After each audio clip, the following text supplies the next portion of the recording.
The right cornerback from Wisconsin, number 37, Nate Odoms. The strong side safety from McNeese State, number 46, Leonard Smith. And the free safety from William & Mary, number 38, Mark Kelso, your Buffalo Bills.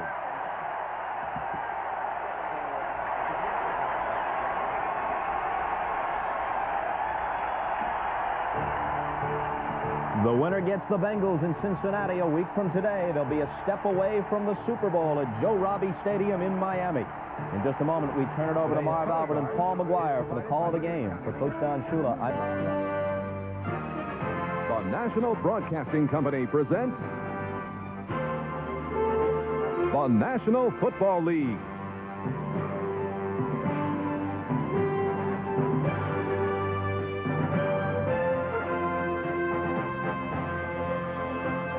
Today from Rich Stadium, it's the AFC Divisional Playoff, the Houston Oilers versus the Buffalo Bills.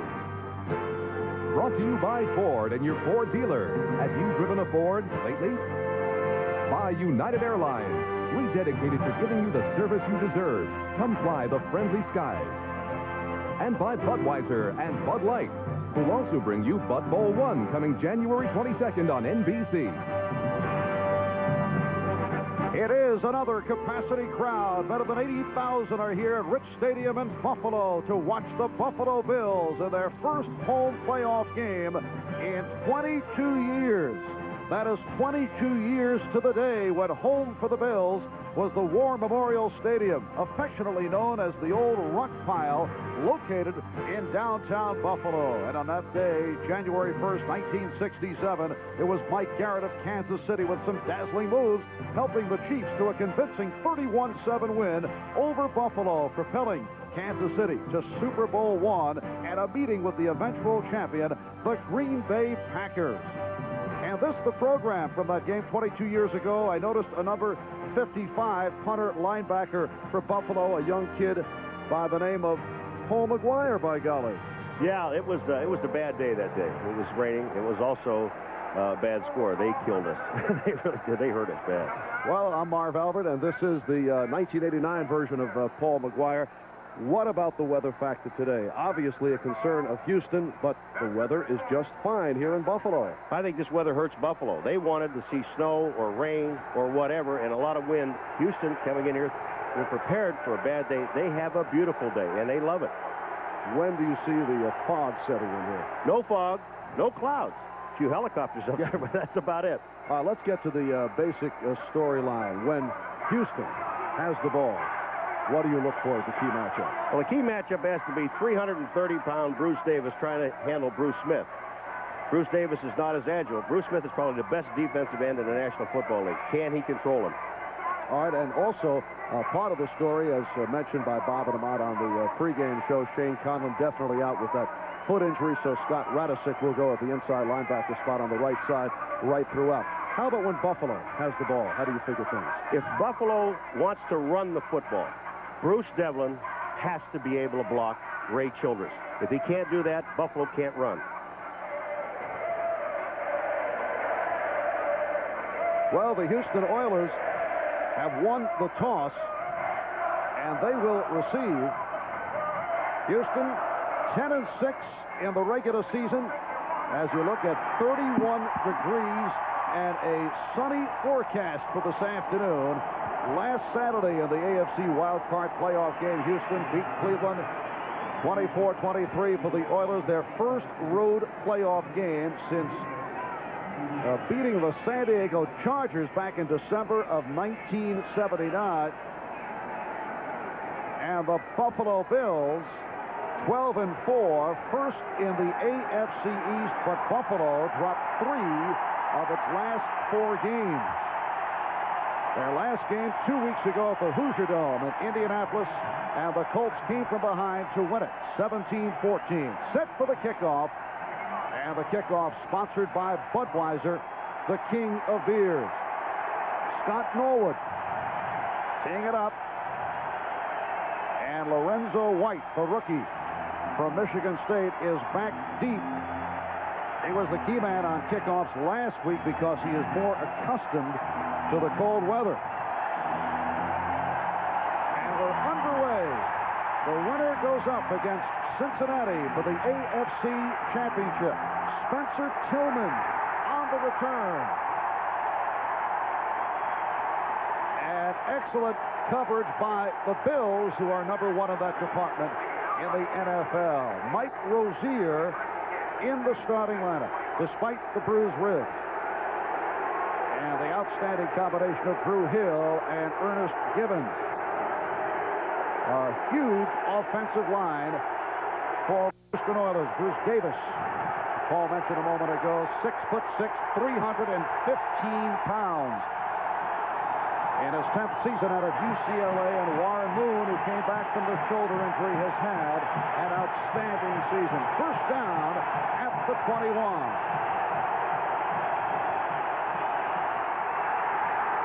And Rozier for just about 2 on the play as we take a look at the Buffalo defensive unit.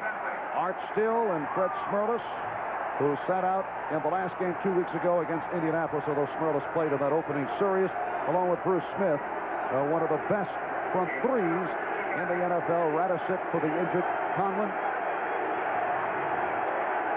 And a solid secondary, Burrows, Kelso, Smith, and Odom. Now Alan Pinkett has replaced Mike Rozier. Second down and 8 at the 23. And Moon goes sideline, incomplete. Intended for Haywood Jeffries. Covered by the right corner, Nate Odom. I think one of the biggest surprises to the Buffalo Bills this year, especially on the defensive side of the ball, is the play of Burrows and Nate Odom. They have really come through. Really question marks at the beginning of the year. Could they cover one-on-one? They have done that. It is a third down and 8. And this crowd here at Rich Stadium roaring from the opening kickoff. They had a rally here this week when Bill Polian, the general manager, said they want this to be the house of noise. And that request has been answered.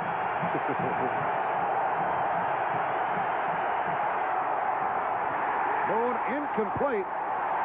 So a quickie series for the Houston Oilers. A pass intended for Ernest Givens.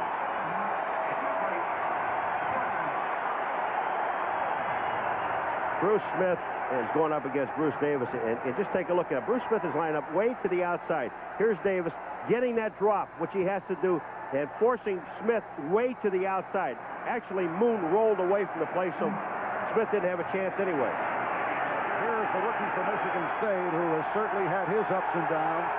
He's also been hampered by a hamstring. Greg Montgomery punting to Errol Tucker, first-year player from Utah. And Tucker backpedals behind his 30. Tucker breaking tackles, gets across the 40-yard line. A 16-yard return off a 49-yard punt. And we have our first flare-up. The Houston Oilers last week and the Cleveland Browns had quite a bit of extracurricular activity. Here we go again. This is what Houston likes to do. They're going to try to intimidate you. They're going to say some things. They're going to try to make you do some things that are dumb. And it usually is the second guy that gets caught. Now there's Tucker on the ground, and then the action starts. Butch Roll, number 87, is one of the guys because they push Tucker back on the ground. He gets back into the play. And all during the course of the week, Buffalo players saying amongst themselves, now we must maintain our composure. Very easy to say, let's not go back with that retaliatory hit, because it's usually the man who retaliates who's hit with the penalty. And the Bills to the offense with Jim Kelly. I like to see him open up a pass on first down. They start from the 44. And Kelly does go to the flat. Incomplete. Intended for Thurman Thomas. Thomas and Mueller in the backfield. Andre Reed, the favorite target of Jim Kelly. He set a Buffalo franchise record, 71 receptions. Kent Hull, the Pro Bowl center. Richer and Hellestray at the guards. Hellestray replacing the injured Tim Vogler. And Devlin and Wolford at the tackles.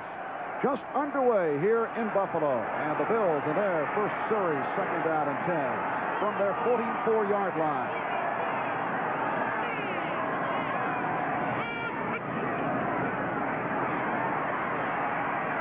And Kelly complete. Andre Reed has the first down.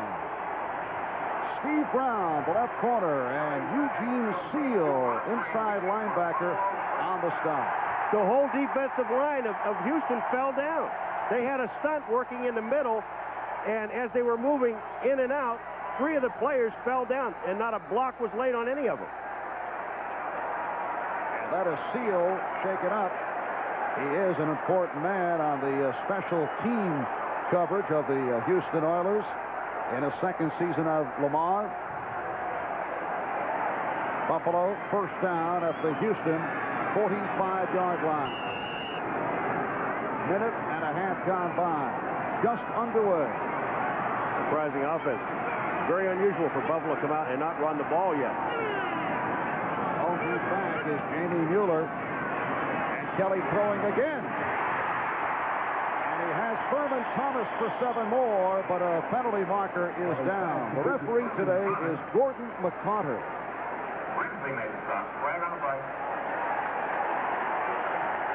The Houston Oilers #1 in penalties in the AFC, 2nd overall in the NFL. Dallas finishing with 141 penalties called, followed by Houston. Holding. Number 93 on the defense. Penalty accepted. 5 yards. Automatic first down. That is Robert Lyles, outside linebacker on the left, called for the hold. He had to be holding Pete Metzelaars, number 88, the tight end for the Buffalo Bills. Metzelaars came down the line of scrimmage and ran it out, and it brought Thurman Thomas underneath. The Bills first down at the Houston 40-yard line. And Kelly will throw again. The tight end Metzelaars inside the 35, and another flag has been tossed. Roughing the passer, personal foul. That time the Houston Oilers weren't even set. Their cornerback, Steve Brown, number 24, was on the wrong side of the field. Personal foul, roughing the passer, late hit, number 79 defense. Automatic first down. Didn't Childress say earlier in the week that we can't talk to Kelly and intimidate him? We have to go back and hit him? Well, here's what happened. Ray Childress, number 79. Kelly throws. Childress hits him in the face with his hands. That's intimidation. And here are the Buffalo Bills coming out throwing. Well, Ray Childress said, I don't think talking is going to intimidate him. We're going to have to hit him, and I think that will intimidate him. All right, let's see what happens here as Buffalo now on the move, first down at the 18. Not able to complete with Thurman Thomas, who should have held on. Keith Bostic, the strong safety, on the coverage. Either the pick was there for Metzelaars, and they ran his play before when they got the holding penalty. Watch Bostic. He's trying to cover it. There's the pick. Thurman Thomas is wide open. He walks into the end zone. He just dropped the ball, and Kelly is upset. He throws the ball. He sees the touchdown. He gets hit. Now watch this. You think he didn't know he had touchdown? I can only throw it to you, son. I can't catch it for you. Is that what he said, That's Paul? what he said. Ronnie Harmon and Rob Riddick now have checked into the Buffalo backfield. And as you look at the stats involving the Buffalo Bills when they have made their move inside the 20. And Kelly, who's come out firing, overthrows double coverage on Chris Burkett. The Bills, particularly down the stretch, and remember this is a club that finished at 12-4, but still criticized with the target, the quarterback Jim Kelly, for his statistics. And there has been some criticism concerning the game plan of Buffalo not using the strong arm of Kelly, but Marv Levy said, well, maybe we're saving things. That is explanation for what took place in the game against Indianapolis. And here we are, the opening minutes, and suddenly we see the passing game. Well, that time he had Rob Riddick. Remember what Rob said? He wouldn't throw the ball to him. He was flaring out to the outside. Riddick was open. Kelly didn't throw him the ball. Third down 10. Kelly chasing the bad snap and able to cover up. William Fuller, the right defensive end, on the pursuit of Kelly. Now, do you know why they have so much trouble inside the 20? They center the ball on the wrong count. The ball was snapped. Now you're going with a field goal. Here it is. The ball is snapped. Richard is just looking around trying to get the call. Kelly's making, it looked like he was checking off, calling an audible, and the ball was just snapped.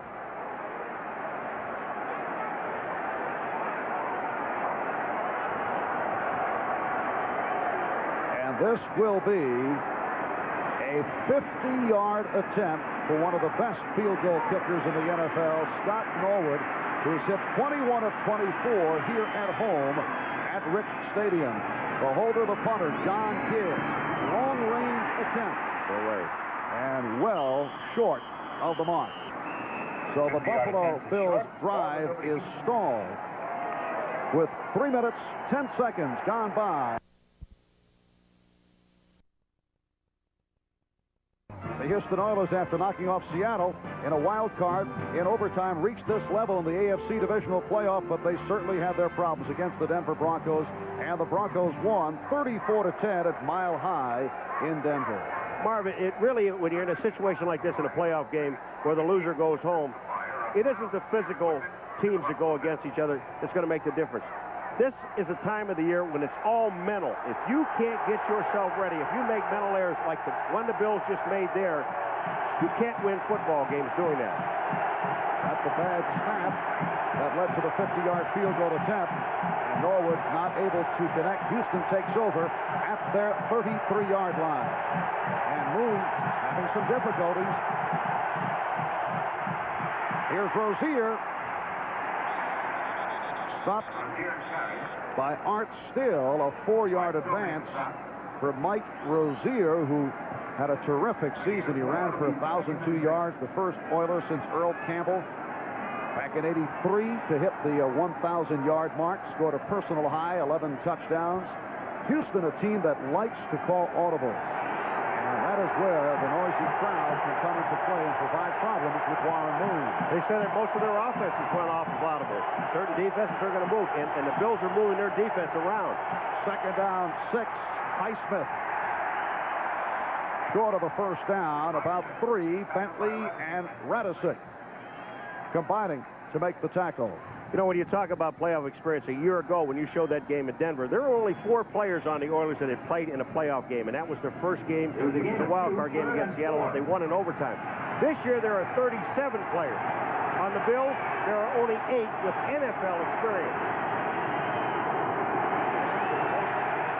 A one-time Seattle Seahawk, the tight end Pete Metzelaars, who appeared in 5 playoff games, but all with Seattle. Third down and 4. Moon able to complete, but short of a first down. Drew Hill picked up 2. So the strong defensive work of the Buffalo Bills continues. All right, now, Marv, we talked about the matchup, Bruce Davis on Bruce Smith. But watch who eventually ends up picking up Bruce Smith. Here's Davis. He makes the initial contact, forces it to the outside. Now, Alonzo Highsmith, number 32, is the guy that's supposed to come in and take a piece of him. Didn't, and Bruce Smith almost gets to Moon. But excellent play by Davis on the outside to stop the first down. Second punt of the day for the rookie, Greg Montgomery. He is back at his 26. Oh, just got it off. Riddick right on the scene. And here is Tucker to the 10. To the 25-yard line. Harold Tucker goes 19 with a 51-yard punt. And again, some words following the tackle. We'll be right back. Welcome back to Rich Stadium in Buffalo, where the Bills are 8-0 this season. Marv Albert, Paul McGuire, no score, 5.5 gone by in the first quarter. And the Buffalo Bills will start out from their 26-yard line. Well, I was looking for some helicopters, but the hot air balloon, those are good. That's nice up there today. Had a very pleasant day. Brilliant sunshine expected throughout the afternoon. Right now, temperature at 34 degrees. Civilized weather here. It's beautiful. It's like summer. Right. That is Harmon in motion. Mueller got to turn the corner, and he did. 3 yards for Jamie Mueller, who did fumble it, but out of bounds. Jeff Donaldson, man who hits very hard coming up from free safety to make the stop. Let's take a look at the Houston defensive alignment. Childress, Bird, Fuller question mark because of a knee problem. Lyles, Grimsley, Smith, and Meads. Terrific season for Johnny Meads, career high 8 sacks. And the secondary, Brown and Allen at the corners, and Bostic and Donaldson are the deep men. Actually, Sean Jones is playing in the starting role in place of Fuller. But Fuller's in there now. 2nd down and 8. Kelly in trouble. And able to compete for the 1st down and more with Chris Burkett. Donaldson on the stop, a 19-yard hookup and a flag throw. You're going to get a roughing on Ronnie Harmon, number 33, who is an offensive running back, and he just drilled one of the defensive backs, and I think it's Patrick Allen, number 29 of the Houston Oilers, after the play was over. Now, this will be after the play, so it'll still be 1st down, but there'll be a 15-yard penalty. Are you surprised with the way Buffalo has come out, putting it up in the air? They've not run the ball yet. I think they're surprising Houston. But the thing about it is, if you're going to come out to surprise someone, you've got to take the ball down and score. Unnecessary roughness. Number 33 on the offense. It is part of the play. We go back 15 from the dead ball spot. Repeat 2nd down. That is Ronnie Harmon, who was called for the personal foul. Well, I thought this happened afterwards, after the 1st down. Now watch, here it comes. Now here's 33 in your screen is Ronnie Harmon. He's going to pick out number 29, which is Patrick Allen, and drill him. But I thought the play was over, so it should be the 1st down and a penalty afterwards.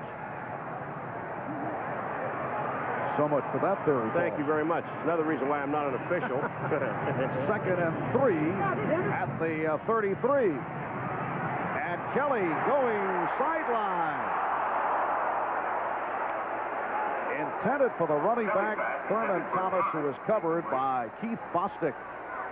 Thurman Thomas had Bostic beaten, just could not get to the ball. This is the one thing that Kelly's been talking about all year long. I need speed on the outside. And I would think, looking to the draft, that is what the Buffalo Bills will be seeking. Their top receiver, Andre Reed, with 71 catches, has shown he can get deep, although the Bills have not gone in that direction, but he would not be considered a burner. 3rd down and 3.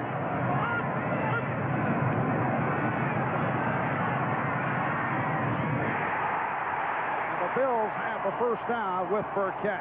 Pickup of 9. That was an excellent read by Jim Kelly. Burkett, everyone else they were covered. Burkett was actually covered. But then Kelly waited. He had enough time and enough patience, and that's what it takes in a game like this. Watch Kelly. He's going to look to his left real quick. He looks for Burkett right now. He doesn't see him, and then he waits until Burkett gets open and then lays it out in front where Brown has no chance at the ball. And Jim Kelly has opened up 4 out of 8, has a 1st down at the Bills' 42. Now to the ground for Mueller. And he is cut off back behind the line by John Grimsley, who leads Houston in tackles with 115 coming in. It's a gain of 1, 2nd and 9.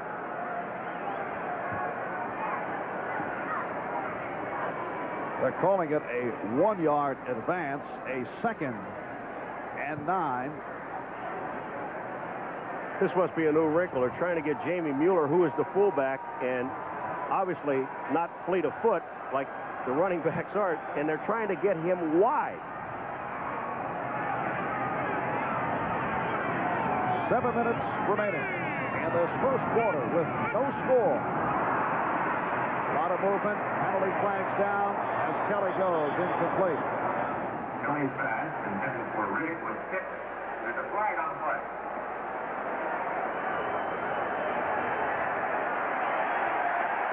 So the offside against Houston looked to be Sean Jones. Offside defense. Number 79, 5-yard penalty. Repeat 2nd down.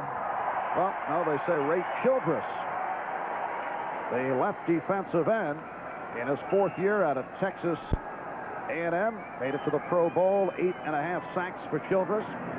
And off that offside penalty, it will be a 2nd down and 4 from the 48.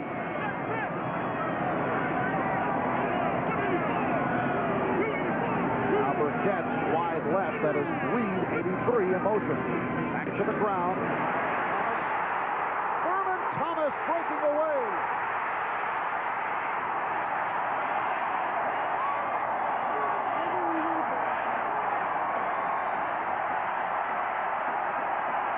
Steve Brown pushed him out of bounds. 41 yards for Thomas. It's the first time that a halfback has really touched the ball. Now take a look. Joe Devlin blocks down. Richard comes out at number 51 and gets an excellent block. Metzelar's number 88 kicks out, and there's the hole. Thurman Thomas down the sideline, and then Brown finally catches him and knocks him out of bounds inside the 15 at the 12-yard line. But the hole was there. Now here comes Donaldson, the safety, coming up, but he doesn't make the tackle. This is stiff arm by Thurman Thomas, and down the sidelines he goes. Almost a touchdown. A rookie from Oklahoma State setting up a first down at the 12. Kelly throwing to Burkett, but he could not hang on. Took the hit from Richard Johnson. Kelly's pass intended for Burkett. I don't think Burkett ran the right pattern. If you take a look, Burkett went down the field. Now watch him. He's going too far deep. Kelly is looking for him right now. He takes 7 yards and then turns it to the inside. He wanted him to take it shorter, just a direct post route right into the post, had it wide open for the touchdown. For Thurman Thomas, that was his longest run of the season. Burkett now to the right, 2nd and 10 from the 12. No score, 6:40 to go in this opening quarter. And Byram cutting left fell down. He's in motion, number 35. This is Riddick. Rob Riddick. Stopped by the combination of Donaldson and Grimsley. Riddick went for 5 yards. The Buffalo Bills, for 16 games this year, when Rob Riddick has been in the ball game, when they get down near the goal line, you know that 1 out of those 3 plays, if they don't get a first down, he is going to handle the ball and run with the football. They let everybody know. I mean, there's just no secret. And he has scored 14 touchdowns to lead the Bills, 12 on the ground, 3rd down and 5. Ball at the 7, just under 6 minutes left, first quarter. Kelly looking to throw, and completes. Steve Brown and Jeff Donaldson with the clamps on Trumaine Johnson. And let's see where they spot it. They had to get the ball to the 2-yard line in order to get a first down. And it looks like they may have it. Here it comes to the inside. Now Johnson is there. The question is, where was the ball? His feet were at the 2, but the ball was at the 2.5. And it is short of the first down.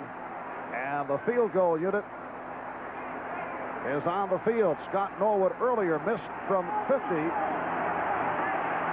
Kelly just ran on the field to call timeout.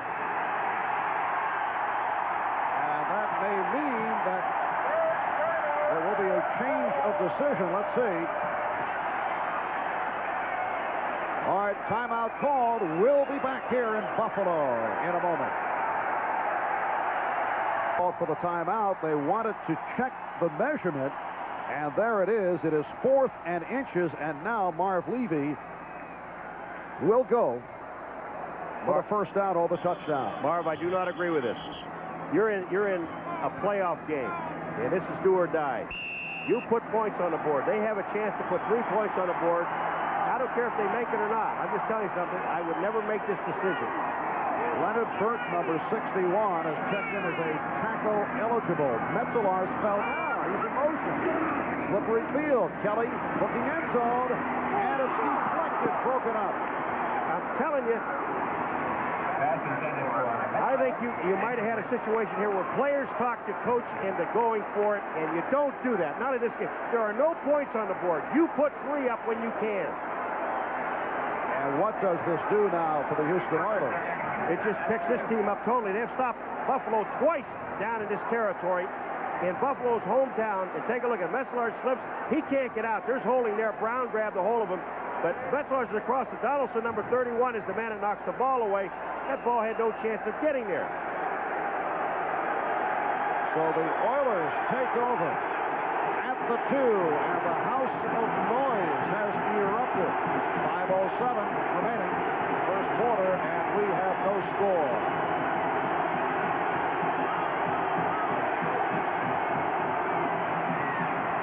Mike Rozier to the outside and runs it out of trouble. Rozier stopped by Burroughs. Strong safety Leonard Smith forcing him out. You know, Rozier, we know that he sat out of last week's game, and he has a rib injury. Now, just take a look at where Rozier carries this ball. He's got it away from his body, totally away from his body. Now, even when they're going to put the hit on him, he doesn't tuck the ball away. He keeps it out away from his ribs. And on the pregame show, Ahmad made the point that when a running back does suffer an injured rib, he will hold the ball differently. That could be a factor. Well, Ahmad played his whole career with broken ribs. Second down and 3. Rozier is stopped. Art Still on the tackle. Is that what Ahmad told you? Yeah, he said he was tough. He was one of the tougher players that ever played this game. He played here in Buffalo. On the subject of being tough, when Rozier said he could not go last week and Alan Pinkett came on and did such a fine job, Jerry Glanville said he was really surprised because he knew that Rozier was hurt bad because he's a guy that has played hurt in the past. And he really loves Rozier. He said, here's a guy that if he didn't carry the ball one play, did not gain a yard in the entire game, but if they won the football game, he was as happy as anybody to gain 200 yards. Alan Pinkett has checked in. Third down and 3. The ball at the 10. Moon with time. And a nice diving catch by Drew Hill for the first down out of the 30. 21 yards on the play. Drew Hill, who has had a sensational season, career-high 72 catches, stopped by Odoms and Bennett. You can see right here that they're sitting in zone defense. And the key to this whole thing is the fact that Warren Moon, down in his own end zone, had all day to throw the ball. Now, here's Monchok, number 63, and he's blocking now on Bruce Smith, who moved to the inside. Now, you see, Moon had the time to wait for Drew Hill to come across. Once he did that, completion at the 30. And now Hill is to the right, Gibbons left. 3:20 to go, first quarter, no score, first down at the 30. That is Pinkett in motion. The swing pass, and the immediate hit on Alonzo Highsmith by Scott Radisick. The ball was jarred loose, but covered by Houston. A loss of 5 on the play. This is absolutely a linebacker's dream. Here he is. He's covering a back coming out of the backfield. It happens to be Alonzo Highsmith on a reverse angle here. And take a look. That's his man. Bang. As soon as he catches the ball, I don't know if he really had the ball, if that's a fumble or not. They should take a look at it because it didn't look like Alonzo Highsmith had control. Second down and 14 at the 26.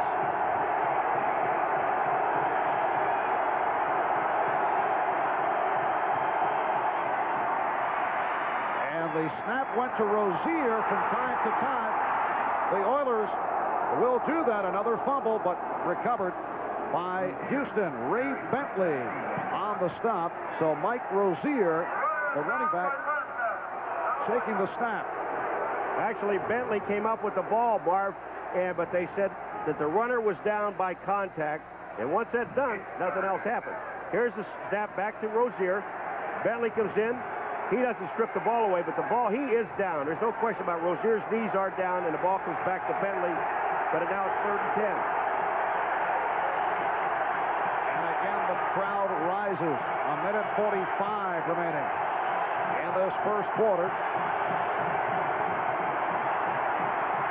Moon with the time, and again connects with Drew Hill for a first down. Wayne Davis on the stop of Hill, a 19-yard pass play. sitting there watching Bruce Smith that time. They had a deal on, and they sent Smirlis to the outside, and Bruce Smith hesitated for a second, came up the middle, but once he came up the middle, the block was on. They were sitting there waiting on him, and I think Monchuk is the guy that's going to eventually get Bruce Smith. Now, you see Freddie Smirlis to right of the screen, he spins out. Now, here comes Bruce Smith there. But when Moon has that much time, and the receivers that he has on this football team, you cannot give him that much time, he's going to pick you apart. Warren Moon connecting with the Pro Bowl wide receiver Drew Hill. First down at the 49. Now he goes the other way to Jeffries. Haywood Jeffries, who has come back strong from the injured reserve. He was out with an ankle and has been a clutch man in recent games, going for 14 and another first down, and another discussion between the Oilers and the Bills. I love it. The Houston Oilers defense, they're banging people all over the place. After the play, before the play, it makes no difference. Now, here's Jeffries. He catches a pass. Ray Bentley comes in just a tad late and nails him. Here it is. Here's Jeffries. He makes the play. Bentley, number 50, is going to come into play. Here goes Jeffries. He's on his way down. Now, watch Bentley. He just stuck his face mask in there, and here comes Jeffries up now. Our guys can do it to your guys, but don't do it to me. And there's the gun ending the first quarter. The Oilers on the move. Buffalo missing a field goal and failing on a 4th and inches. No score after 1.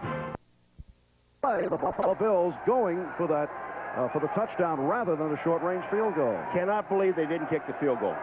There's no points on the board. Don't give that team the momentum.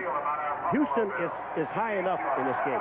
You give them a stop down here. Here goes Kelly. If you're going to do something down here, run the ball.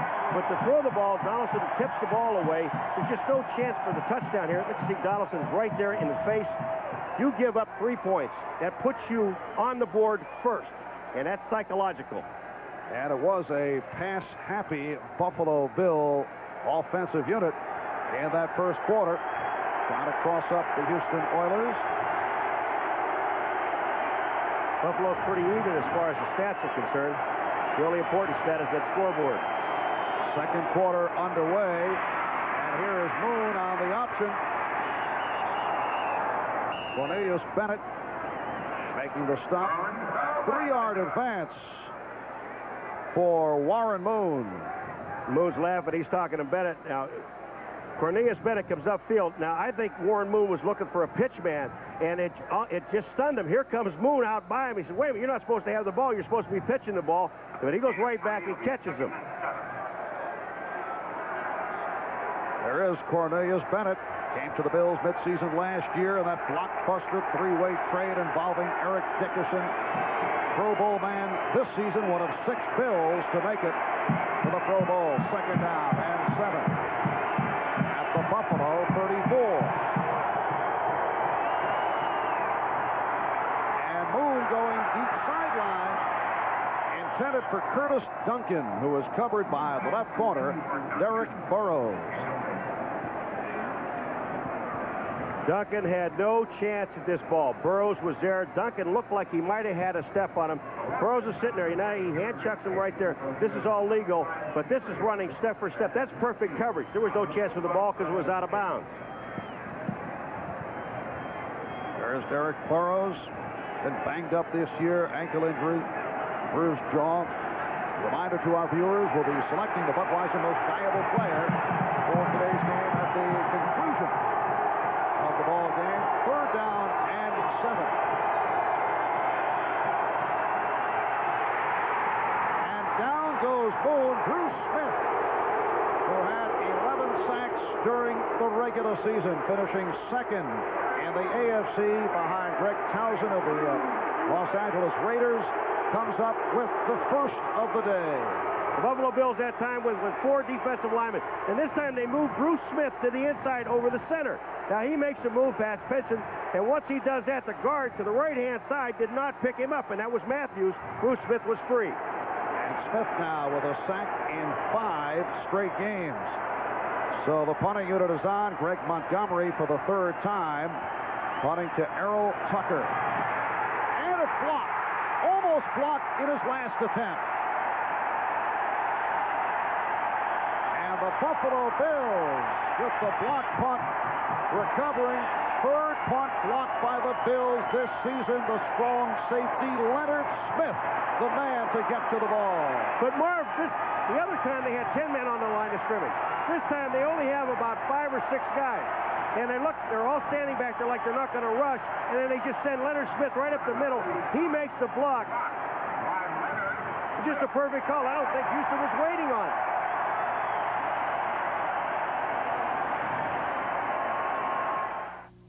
Comes in untouched. That's his man. Smith blocks it. Houston recovers the ball, but it is Buffalo's ball. And the Bills first down at the Houston 46-yard line. Kelly to complete for a first down with Tremaine Johnson. 18-yard pass play. Patrick Allen and Jeff Donaldson combining on the stop. Buffalo has to try to score from here because they can't score inside the 20. Take a look at the time he has. Here comes Tremaine Johnson downfield. Houston, they are playing zone defense. When Tremaine goes, Donaldson, number 31, never gets into the play. Patrick Allen never gets into the play. And the other most important thing is Kelly has all day to throw the ball. Kelly is 6 for 12. First down at the Oiler 28. Kelly dumps it off. Johnson inside the 20. Close to the first down. Al Smith, the inside linebacker, and the left corner, Steve Brown, on the stop with Johnson. It will be a 2nd and 1. It's a little unusual, isn't it? You ever see that? Because Marv Levy really likes a balanced attack. Houston, they have a balanced attack. Bills don't. But the biggest problem they have right now, Marv, is that they're at the 19-yard line. They're inside the 20. Where they have their problems. And Mueller in motion. First down and more for Thurman Thomas. Touchdown saving tackle by Richard Johnson. 16 yards for Thomas, who reeled off 40 in the first quarter for his longest run of the season. Thurman Thomas, the 22-year-old rookie from Oklahoma State, setting up a 1st and goal. And I told you, if they're going to run, they got to go to the side of Joe Devlin. Joe Devlin, number 70, just takes Fuller, 95, completely out of the hole. Jamie Mueller, number 39, got an excellent block, and the hole was open. Now they're at the 3-yard line. Can't hold the center. Jim Richer, Al Hillestray, the guard, Joe Devlin, Will Wolford are the tackles. 1st and goal from the 3. Metzelar in motion to the ground, and Rob Riddick stopped short of the goal line. They tell you there's no secrets down there. Once they get there, they're going to give the ball to Riddick. They're going with 2 tight ends, Roll and Metzelars, but they're also going with another offensive lineman, Laird Burton, number 61, that comes in and plays a tight end. Now here comes Riddick over the top, and they're waiting on him. Lyles, 93, is sitting there. They knew that he's going to carry the ball. And the ball spotted inside the 2. Following the tackle, Rob Riddick had some words with Richard Johnson of Houston.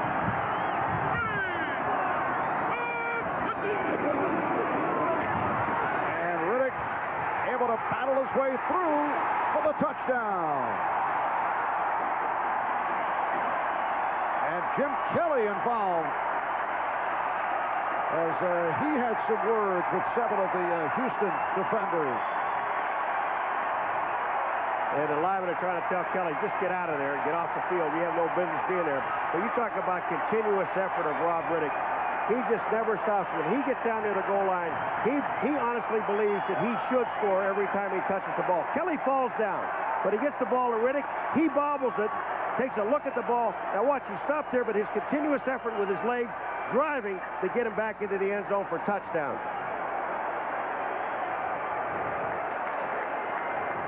Now at the end of this, Riddick is trying to get up there, hold him on the ground, and then Jim Kelly comes in, and Jim, just go sit down. And now here's Scott Norwood. And that is 76 consecutive extra points.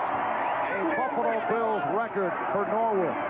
Buffalo 7, Houston nothing. We'll be right back. Rivals here at Rich Stadium camping out making certain to beat the traffic. Our crack crew on hand, producer David Neal and director Dick Klein to check it out. Rob Riddick very pleased as he went over from 1.5 yards away for a 7-0 Buffalo lead just a moment ago. 80,000 plus here in Buffalo for the first ever playoff game at Rich Stadium. Lorenzo White waiting for the kickoff from the 4-year veteran from James Madison, Scott Norwood.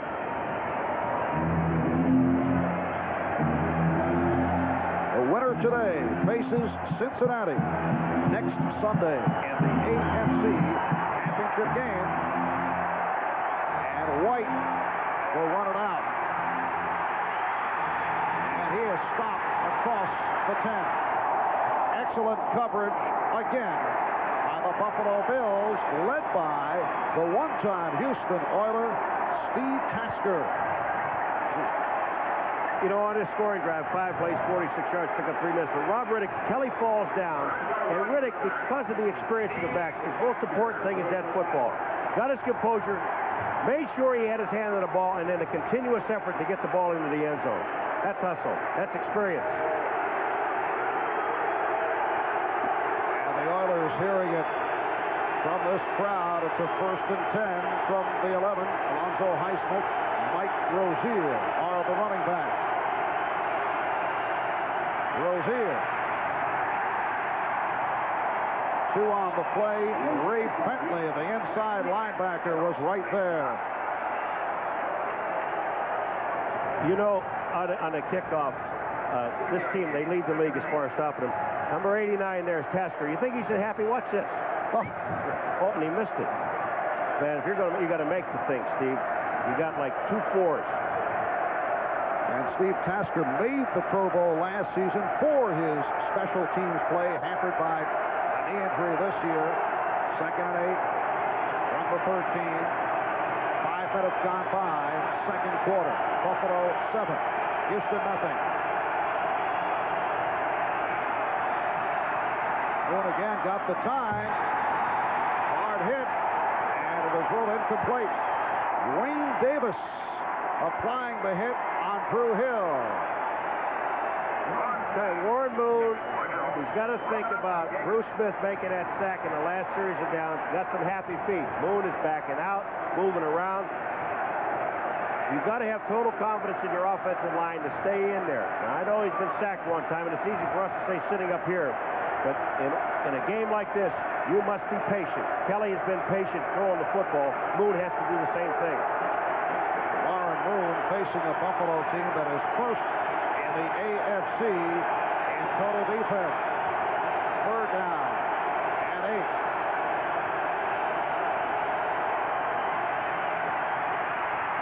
Moon going the middle and has the 1st down with Hill.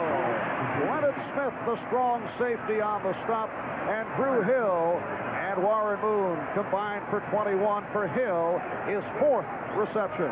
All right, this is the difference of Moon from this play and the play before. Marv, on this play, he'll sprint to his right just a few steps to get himself set.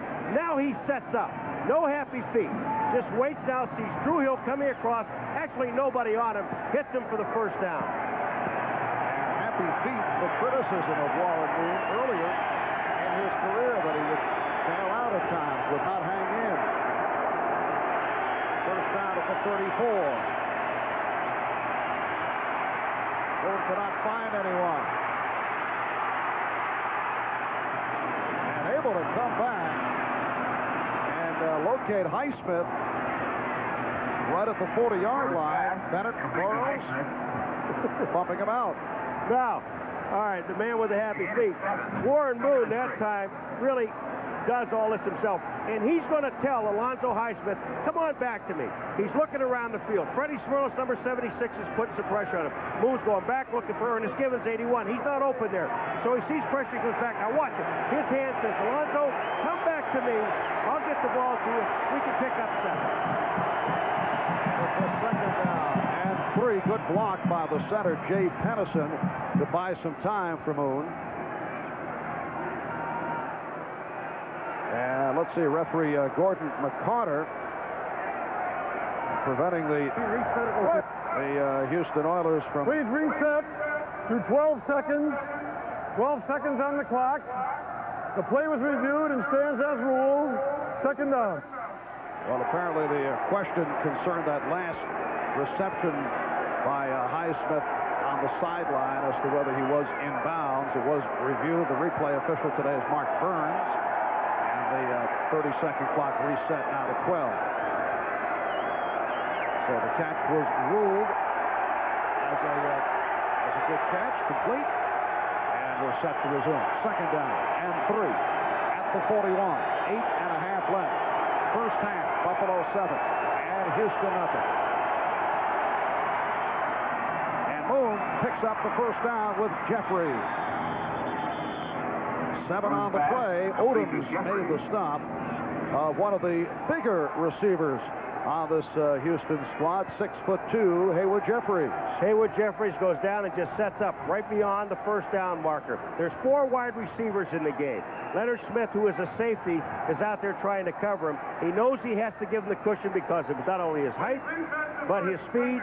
And Odoms is hurt, and that's really going to hurt the Buffalo Bills.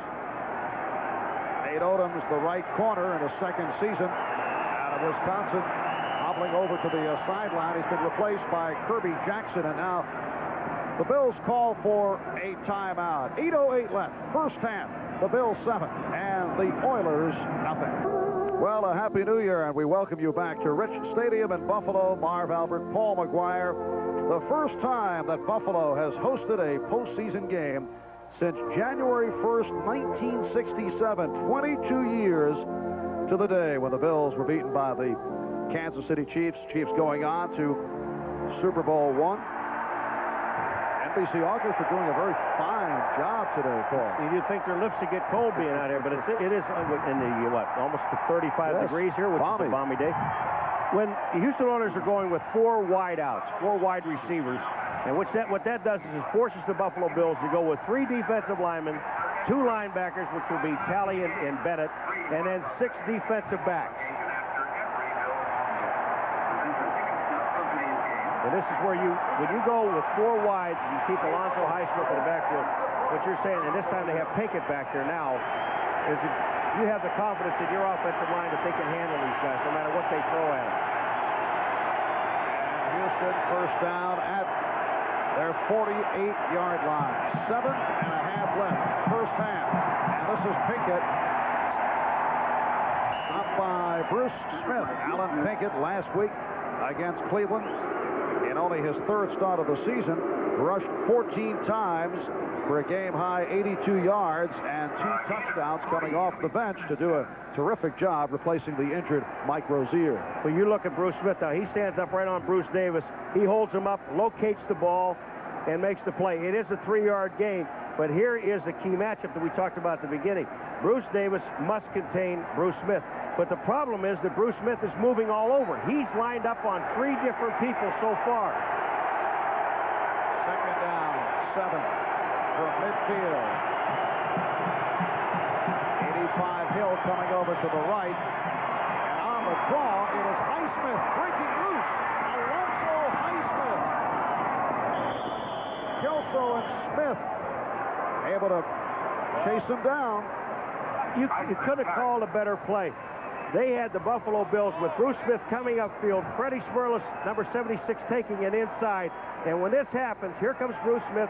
They just go, they take Smerlas and Art Still down the line. Bruce Smith is up the field. There are no linebackers there. Alonzo Highsmith is out in the middle of the field, all by himself.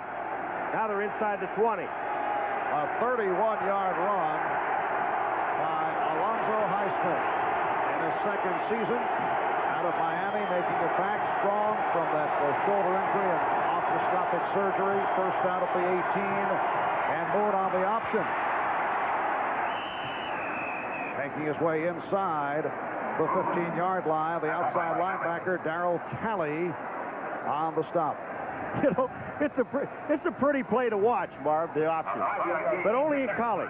You don't want to lose Warren Moon. I mean, this is the strength of your offense. Moon goes down, puts a little fake to the outside. That was Kirby Jackson, 47, whose job was to take the up back. But if they had the regular defense in there, they would have been a linebacker just to nail Warren Moon. Now looking at a 2nd and 5 at the 13. Rozier is back, replacing Pinkett.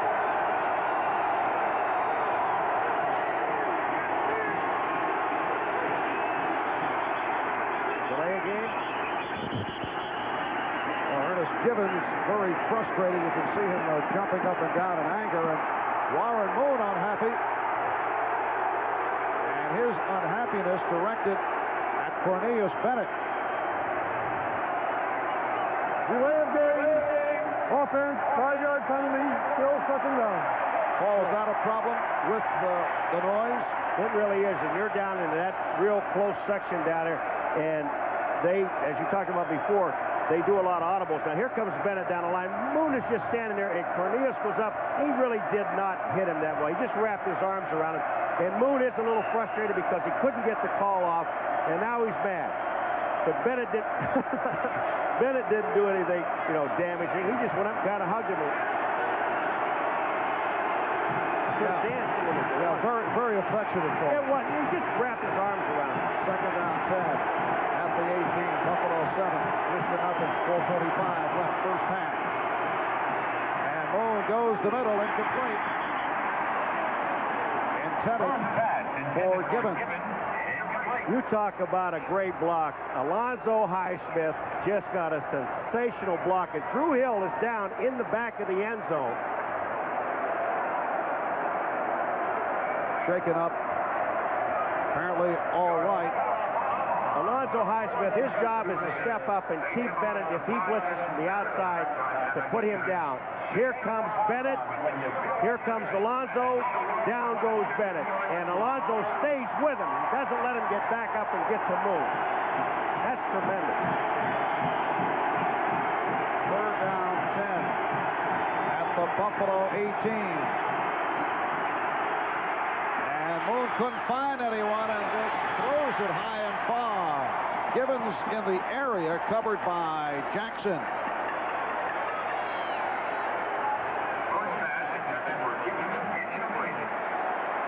Looked like Bennett and Moon actually had some nice words for each other on the follow-through after that play. Tony Zendejas now coming on, and opposition field goal kickers have had all kinds of problems. Marv Levy trying to set.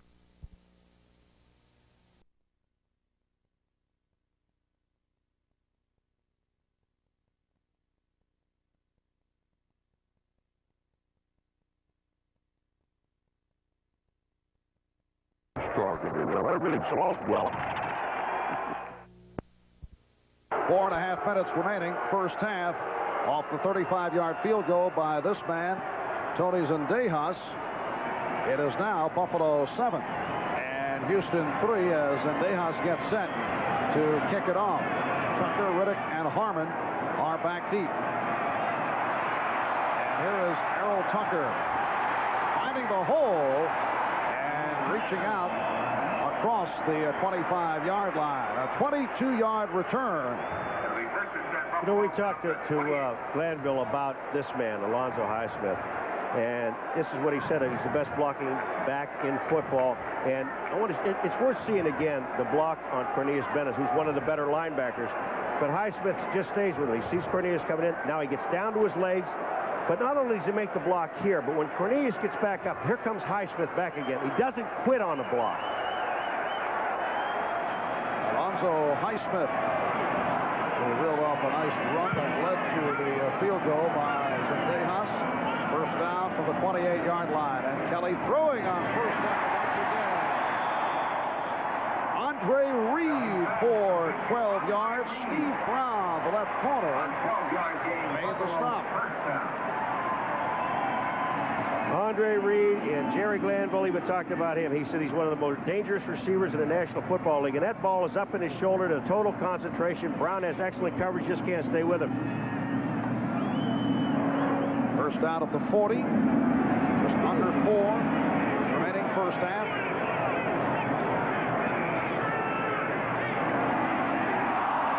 It's brought by the tight end Metzelars, covered by John Grimsley. Buffalo Bills, I guess they're not going to sit on that lead, huh? they're just firing the ball all over the place. And now is in a situation now where I wouldn't be surprised to see him run a play, because they are running so well to their right side to where Joe Devlin is, and he happens to be blocking on Fuller, and also Childress is out there. Kelly now 2nd and 10 at the 40. Others may think they're watching Jim Kelly from the Houston Gamblers of the USFL, although he's not looking for the deep patterns in the run and shoot the way he did in those days. Riddick not able to hang on. Rob Riddick, the man who criticized Jim Kelly about a week and a half ago for his passing philosophy, but that time it was Riddick who did not hold on to the ball. After that one, he may not throw any more to him either. Ray Childress is going to the Pro Bowl, and when you're that good, Ken Hall is blocking on him to the outside. He just jams him back into the inside, and Childress was kind of lost on trying to find out, where am I supposed to go? Where is the ball?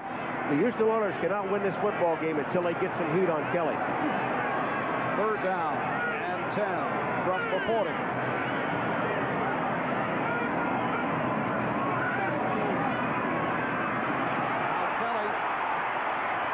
Looking for that first down marker, but falls short. Hit down by Tracy Eaton, backup defensive back. You ever see a guy take 5 steps and not go anywhere? Watch Kelly. You talk about not fleet of foot. Watch this when he comes up the middle. Kelly, no one to throw to. Excellent pass coverage. He sees the middle wide open. Now, it only has to go 10 yards. Watch these steps. There's 4 or 5 steps. He didn't move a yard. Still didn't pick up the first down. John Kidd will punt for the first time this afternoon. Curtis Duncan, 2nd-year man from Northwestern, back deep. That is Duncan. Kidd who's had an up and down season. And Duncan calling fair catch. 40-yard punt. And Houston will go back to the offense with 2:46 left, first half. Had their difficulties recently. They've dropped 3 of the last 4. At one point, the Bills 11-1. Marv Levy, who is, in terms of personality, in direct contrast to the man on the sideline at the other side of the field, Jerry Glanville. In fact, Glanville was described by quarterback Patrick Allen as a rebel without a pause. Always going in high gear. Cleveland owner Art Modell said of Glanville, he ought to be in a roller derby. And Jerry actually low-key this week. He coached 1 year here in Buffalo, says he loves Buffalo, did not say anything derogatory, which was not the case last week in Cleveland prior to the second matchup with the Browns. Here comes Moon. He's got to bring his receivers and backs in. He can't hear a thing down there. Now they put Ernest Gibbons in motion and throwing snowballs at him. First down at the 13. A flag has been thrown as Hill made the catch, stopped by Talley. Now, what can he do to adjust to be able to hear over the crowd? He really has to start in this situation and go on what they call that silent count. And when you do that, you're at the mercy of the defense, because only you in the center basically know when that ball is going to be snapped. And then everybody else on the offense has to go on movement by the center and the quarterback. Number 78 defense. 5-yard penalty, still first down. That's Bruce Smith called on a penalty. And when that happens, Marv, now the defense has the advantage. They don't have offense. You don't have that quick step. Here's Moon. He's trying to using his hands. Read my lips. He's telling Drew Hill, get away from me. Will you just get over there? I'm going to throw to you anyway. And it's a 1st and 5 at the 18. Nate Odoms, who hobbled off earlier, goes back in there at the right corner. Rozier for a couple. Stopped by Art Still. Art Still making it back from the knee problem in his 11th year out of the University of Kentucky. We're coming up on the 2-minute mark here in the first half. And when we resume, For Houston, it will be a 2nd and 3 at the 20. Buffalo Bills 7, Houston Oilers 3. We'll be back in a moment. With 2 minutes remaining in the first half, the Bills leading the Oilers by the count of 7-3. Coming up, 2nd down, 3 from the 20. And the house of noise erupts. Alonzo Highsmith tried to pick his way and did pick up the first down. Darryl Talley making the stop. Buffalo Bills perfect at home, but over the last 4 weeks where they have had difficulties, the only victory coming over the Raiders by that 37-21 score. Well, let's give the Bills 4-0 and the fans 4-0. They won 4. First down at the 25, minute and a half left. First half, Moon airs it out. Jeffries for the first down at midfield, 27 yards on the play. Mark Kelso, the free safety on the stop, and the Oilers go to the hurry-up now. They should take a timeout. They have 3 timeouts. Why let the clock run down when everybody has to get to the ball? Now they did. But they wasted about 9 seconds on the clock. So the timeout is called. Jerry Glanville. Black Bart, look at him. He even wore black when we had our discussion at the hotel last night. He's got a knee problem. They're going to probably have to operate after the season's over, but he's got the only black brace ever made. Haywood Jeffries with that long gainer a moment ago for his 4th catch of the day. You see, the Buffalo Bills are in zone, and they're playing 6 defensive backs. But again, you go back, the key is the offensive line blocking. Moon has enough time to look at 4 different players. Now here's Smith on Davis, Bruce on Bruce. Bruce missed him with a right hook, and Bruce Smith almost got to Moon. Back to the subject of Jerry Glanville, I mentioned that he did not have any unfavorable comments to make about Buffalo. He did coach here. He said when he first told his wife, Brenda, he was headed to Buffalo, she cried when we moved there. But Jerry said she also cried when we left. She was happy both times. And Gibbons caught it on a deflection. Then let's see what they call it. Did he have possession? If he did, it's a fumble, and Buffalo recovered. If not, it will be ruled incomplete. The recovery made by Kirby Jackson. They said he was down. It's replay time. Let's go, replay. Gibbons is on the inside. Here he comes. He slips. He's hurt. He's slipping off the field. Now, Gibbons is there. Now, think about it. His leg is down, and then the ball comes out. Now, the question is, was his knee down when he gets hit? Down by contact. Down by contact. Hello. Wait till they see this guy. Here's the reverse angle. Is his knee down here? Then the ball is punched out. Now, you can't see because Leonard Smith is in the way. So now if they're looking at that angle, here we go again. It's also tough depth perception. Depth perception. Always difficult. Not for me. He is, I mean, that is as close as you're going to get. That play's got to stand. So a first down at the 25-yard line. And here's Boone with the time going end zone. Touchdown. No, he's out of the end zone.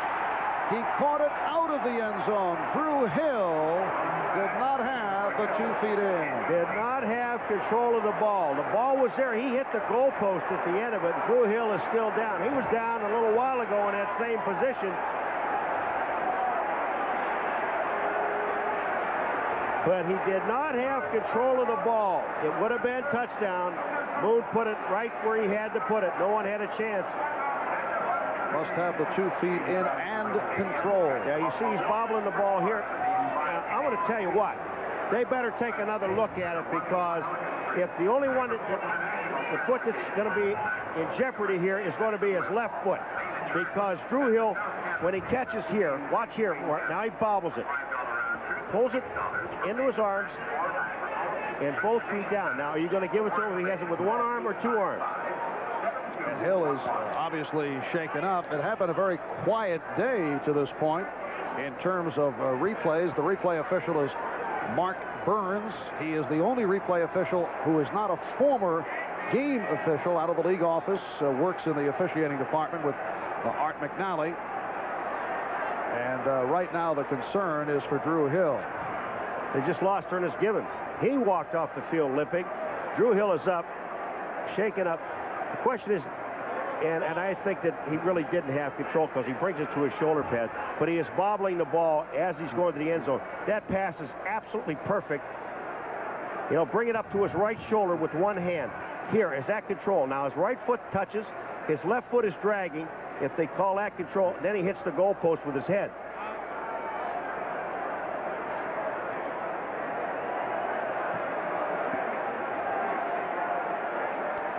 All right, the word from the replay booth is the left foot was down, but his knee hit out of bounds. So it was not possession. He did not have control with the 2 feet in within the end zone. And now the official word from Gordon McCarter. And Hill looks to be all right. And more good news for Houston. Gibbons coming back on the field, so they've got him back in the game. 40 seconds remaining first half. And when we pick it up, Houston will have a 2nd and 10 at the 25. And Bruce Davis has done a pretty good job on Bruce Smith. You remember the only sack came when Bruce Smith came up the middle. He did not come up over Bruce Davis. And the Houston Oilers have allowed only 24 sacks for the season, among the fewest in the NFL. The 1 sack recorded by Smith. Bruce Smith. Bruce Davis, 6'6", 330 pounds, like running around a building. 2nd down and 10. And the crowd back to it. Moon in trouble. And able to complete right at the 1st down marker. Burrows on the coverage of Duncan. Now the Bills want him to say he's out of bounds.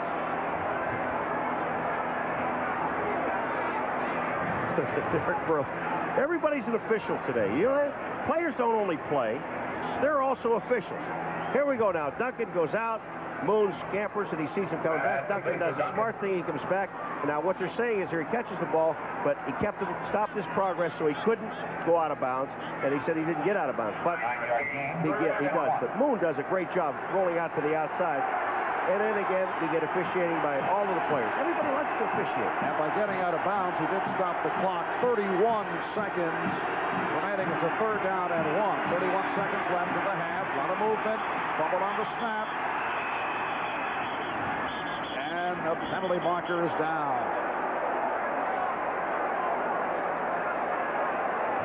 It's delay a game, so that'll make it 3rd and 6. Delay of game, offense, 5-yard penalty, still 3rd down. I just couldn't believe that Moon just walked away. The whistle to blow, and he had to know it was delay a game because the ball was snapped and everybody else went for the ball except Moon. Warren Moon sitting up under center. Now watch what happens. He knows it's delay a game because when this ball is snapped, well, he just turns around and puts his hand down. I don't want any part of that. I'm not going in there and get killed.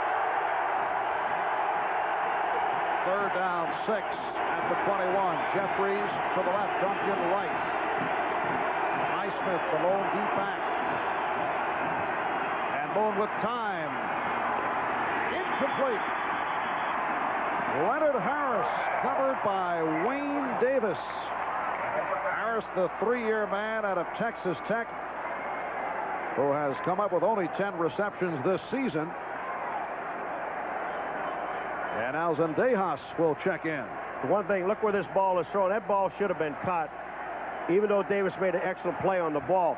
But Warren Moon is sharp. He's getting the ball where it has to be caught, and they're not catching it. Zendejas connected from 35 yards away earlier the 2nd quarter.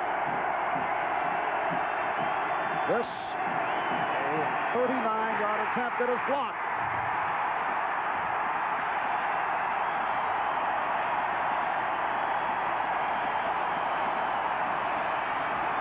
Cornelius Bennett on the recovery. And let's see who blocked it. Earlier, a punt was blocked by Leonard Smith. That man has fun playing this game. He's the same way in practice. Is this Leonard Smith again? The ball comes up to mid. I don't know. That's not Leonard Smith. I can tell you that. That was Cornelius Bennett that blocked it and recovered it. Now the crowd reacts to the announcement on the public address. Pro Bowler Cornelius Bennett with the block and the recovery. Buffalo takes over. 19 seconds remaining in the first half from their 37. Kelly with a screen. And here's Ronnie Harmon. 10 seconds remaining in the half.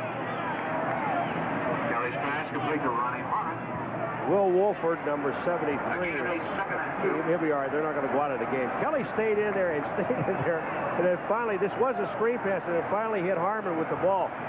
Kelly has an awful lot of confidence in his offensive line, and that's good. I mentioned earlier that Bill's opponents have had all kinds of difficulty kicking field goals here at Rich Stadium in the past. The weather has certainly had something to do with that, but coming into today, they have succeeded on only 8 of 17 at Rich Stadium. Second down 2 with time running out. And Kelly heaving one. It's a Hail Mary, and it's broken up. So Jim Kelly airing it out with 1 second remaining in the half. And that ball was almost caught. Donaldson is sitting down there waiting on him. He's trying to time it. I don't know if it's Trumaine Johnson, 86 or not. Yeah, it is going to be him. Watch Donaldson here. He's waiting, and he knocks the ball down, and it just gets caught in his leg. That is dangerous. Combination of Trumaine Johnson, Chris Burkett, Andre Reed in the area.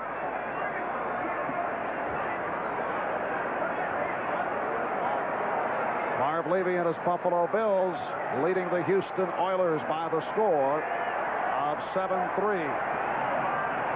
Let's see if Kelly will give it another shot.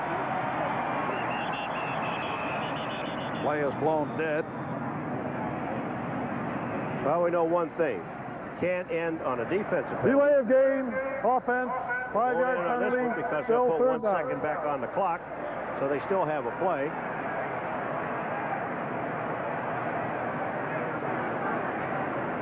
Great football game. Great defensive football game. The Buffalo Bills come in as number 1 in total defense. Houston Oilers, the only team in the NFL to score more points, the Cincinnati Bengals. Houston with 424 points for the season. But thus far, Warren Moon and his Oilers held to the field goal. Although Moon, as you say, has been throwing the ball well. He has been throwing the ball well. He didn't look too excited right there. Off the draw, Jamie Mueller. He will not go down.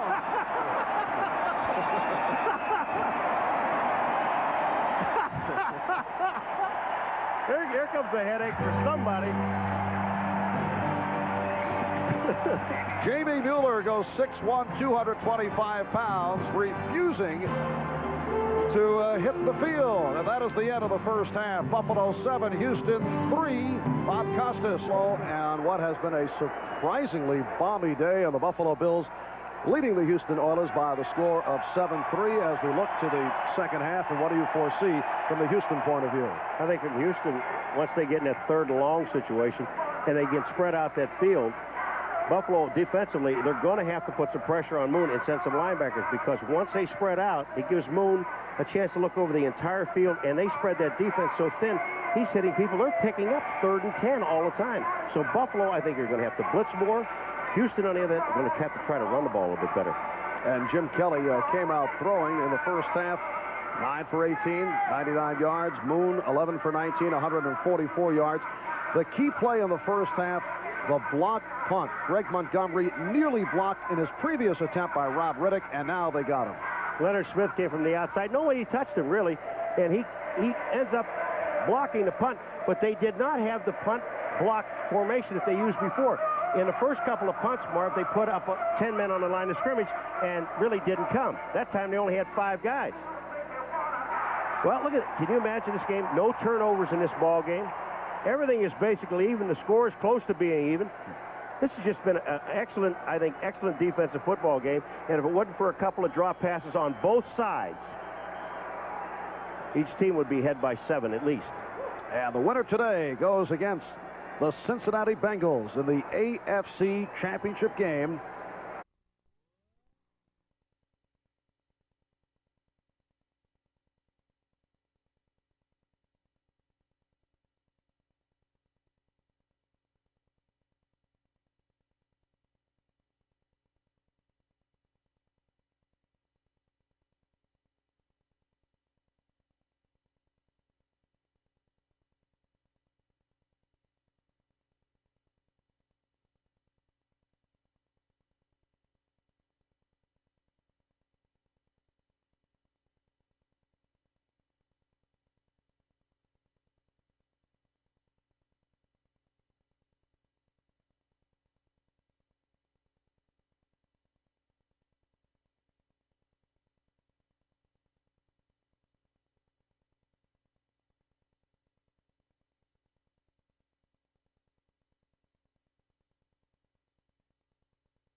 and really didn't come. That time they only had 5 guys.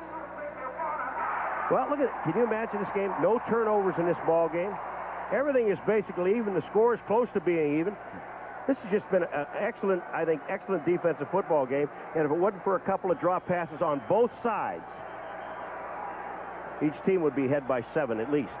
And the winner today goes against the Cincinnati Bengals in the AFC Championship game.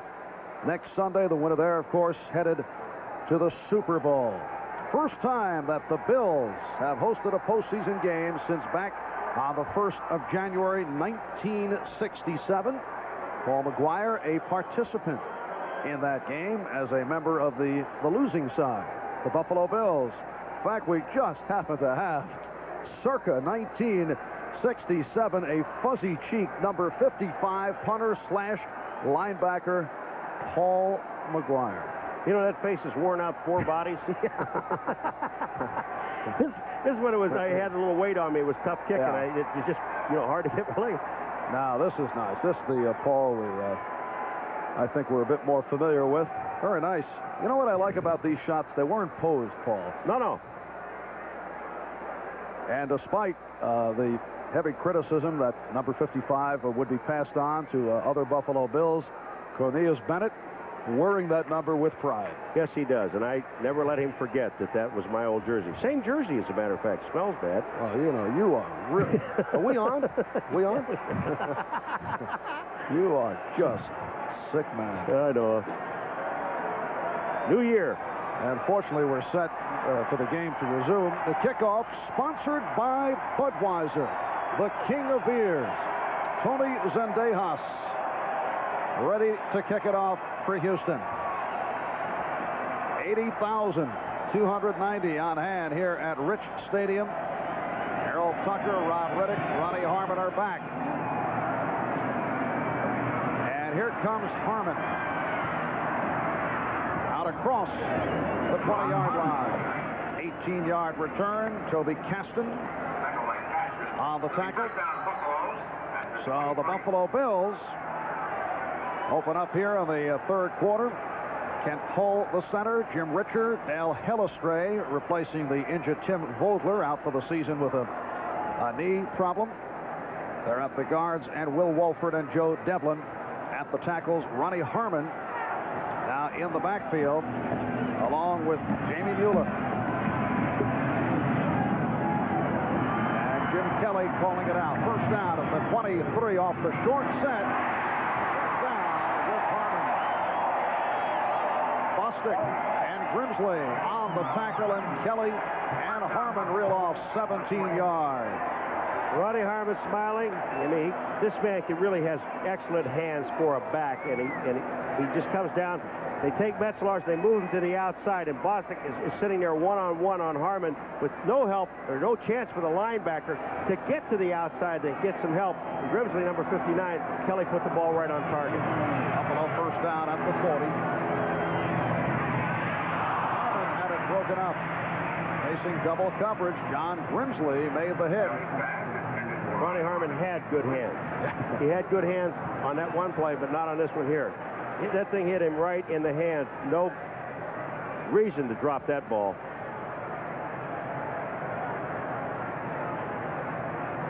You can look so good on one play, Marv, and so bad on another one.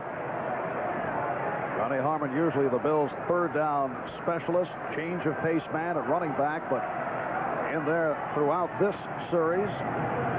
Second down at 10. Now Riddick and Harmon in the backfield. Just underway, third quarter. Kelly from the shotgun. Almost intercepted off the deflection from Trumaine Johnson. That was just excellent coverage by Robert Lyles, number 93, the linebacker. He just waited to the inside, and Lyles is the man that's going to make the play here. He just sits and waits, and all of a sudden Trumaine comes across it, and there's Robert Lyles right there with the hit. But the ball was in Trumaine's hands. That's 2 drops in a row. And the Bills now third down and 10 at the 40. A report from the Houston sideline concerning wide receiver Drew Hill. He is in the X-ray. They call that hard hit in the end zone. late in the second quarter. And Kelly able to stand in, and he is picked off. And there you have the first turnover of the afternoon. The interception by Tracy Eaton, the extra defensive back. He's a rookie from Portland State. I think Kelly really wanted to throw the ball to Rob Riddick, number 40, who's going to be coming down to the inside. But Rob Riddick falls down. And when that happens, he has to go out to Burkett. There's an awful lot of holding going on by Patrick Allen. That was definitely holding on a defense. And Kelly, he's looking at Riddick. Riddick falls down. Now you see Kelly look right to his left, intercepted. For Eaton, his first interception of the season, and Houston takes over. Eaton, he picked off his first of the season just a moment ago, and we're told it's the first time he has been in the lineup defensively. He's been used on special teams.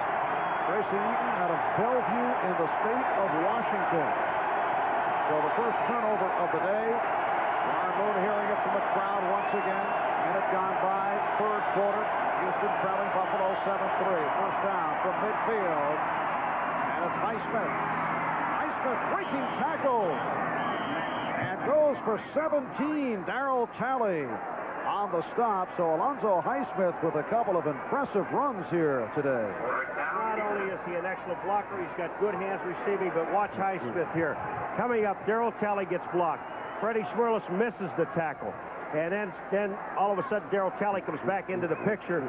But he is so strong. Look at his legs. They never stop driving. Alonzo Highsmith, even when he was hit, his legs keep right on going. Picked up, 12 or 13 yards on the play. And it's a first down at the 30. Big hole. Rozier stopped by Still and Smith. And the word on Drew Hill, the x-rays negative, and they are hoping that he will be able to return. But bad news concerning free safety Jeff Donaldson, a key man. He is out for the game with what is called a quad contusion. So we may see more of Tracy Eaton. You can see the wrap on his leg. It's on his right leg. It's and iced down. Second down 9. Houston at the Buffalo 29. 81 Gibbons in motion. Pitch out, Rozier. Penalty flag down. Rozier battling toward the first down marker. Mark Kelso, the free safety, came up to make the hit. It looks like there may be holding against Houston. At least Freddie Smirlis indicated that, because I told you, no, it's personal foul against Buffalo. Freddie Smirlis was standing back there doing one of those referee deals again, saying, okay, holding against Houston, I love it. And you went for it. No, I went for it. I followed Fred. Personal Fred never foul, lied to anybody. unnecessary roughness. Number 55 defense. Tack on from the end of the run. First down. So it is Cornelius Bennett. They tack it on at the end of the run, and the ball spotted down at the 10. Now, we thought that Cornelius Bennett and Warren Moon made up with each other. Here it comes. Here's the pitch. And that's hands to his face. I guess they're not friends yet. Maybe after this game they'll be friends, but they're not friends now. It is a first and goal at the 10. So the run by Highsmith. And now the penalty following the run by Rozier. Here's Rozier. Stopped by Bennett. Bennett, he can pursue as well as any linebacker in the National Football League. He'll come upfield and all of a sudden see that delayed draw. He goes around Steinkuhler on the outside, and now watch his pursuit. His speed right back to the inside, makes the play, stops it for like a 2.5-yard gain. And it's a second and goal at the 7. I see Drew Hill is back. So the wide receivers, Hill with Jeffries and Duncan. And no more post patterns for Drew Hill, because he takes it literally. And he has caught 4 on the day. Off the draw, the ball was bobbled, but Rozier able to hang on. Talley stacked him up. Rozier getting down to the 5. That's twice. We saw the one on Rob Riddick's touchdown where he bobbled the ball, had the presence of mind of getting the ball back. Rozier, same thing. This ball hits Rozier in the chest. It comes out. And watch that. Total concentration on the ball. The ball is most important. I run after I get it. And it still picked up 3 yards on the play. Here's the handoff to Moon. The ball hits him in the chest and just bounces back. He didn't wrap around, but go right back and look at the ball. Make sure you get it. It is a 3rd and goal inside the 5. Henderson to center, Munchak and Matthews the guards, Davis, Steinkuhl the tackles. With the protection, Moon throwing, flag down. Looks like Smirlis was offside. I'm sorry, Marv, but it looks like Smirlis was offside, or Smith.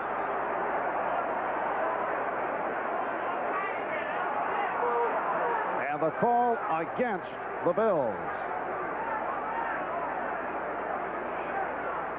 Buffalo Bills being hit with their 5th penalty of the day. Offside, 78 defense, half the distance penalty, still 3rd down. They're jammed up right in the middle. Now Smith gets offside here, and that moves Smirlis in the inside, number 76. He also moved too soon. I'd go with another long count. They're blitzing. They're sending Leonard Smith. They're sending Cornelius Bennett. They send everybody. Take another long count. These guys are hyped up on that line of scrimmage. You may yet get another half the distance. And it's a 3rd and goal down at the 2. Moon on the option, pixels out. Rozier has to chase it down and carries out of bounds.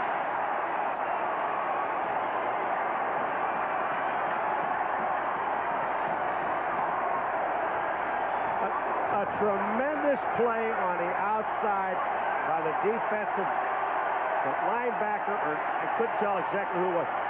It's Burroughs, the corner. He sat there and forced Moon to make a move. He threw a blind pitch to Rozier, never did see the ball. Rozier did the right thing, take it out of bounds and settle for the field goal. A loss of 12, and here is Zendejas, who hit from 35, had one block. This from 31 yards away. No good. And field goal kickers here in Buffalo from the opposition continue to struggle. Leonard Smith, Cornelius Bennett, 55. They put the pressure on, but Zendejas just hooks the ball. Neither one of them touched it. He just hooked it. The crowd goes crazy because this man made him. That's what he did. Cornelius. And Zendejas had been on fire as of late after a slow start. Then the Oilers changed holders. They were going with the punter, Greg Montgomery. Went to Brent Pease, the backup quarterback. And Zendejas came into today hitting his last 6. 19 of his last 23. He's had one block, just missed. Did hit one earlier. Buffalo takes over, 1st down from their 20-yard line. They lead Houston 7-3. To the ground for Mueller. It'll fall forward to pick up a couple on the play. Steve Brown covered him up. Steve Brown's going to get chewed out by the coaching staff. Here comes Jamie Mueller down the line of scrimmage. Steve Brown has got a clear shot at him. He's playing corner. Reed's run right away. Nobody blocks him, and he rocks in there and puts his shoulder down and never wrapped his arm around Jamie Mueller and would have had him for about a 3-yard loss. Instead, it's being called a 3-yard gain. 2nd down, 7. At the 23, Harmon and Riddick now in the Buffalo backfield. 5 minutes in, 3rd quarter. Kelly completes to Harmon. Short of the 1st down. Bostic and Brown on the stop of Ronnie Harmon in his 3rd season out of Iowa. The Bills' 3rd leading receiver, and he has done it out of the backfield.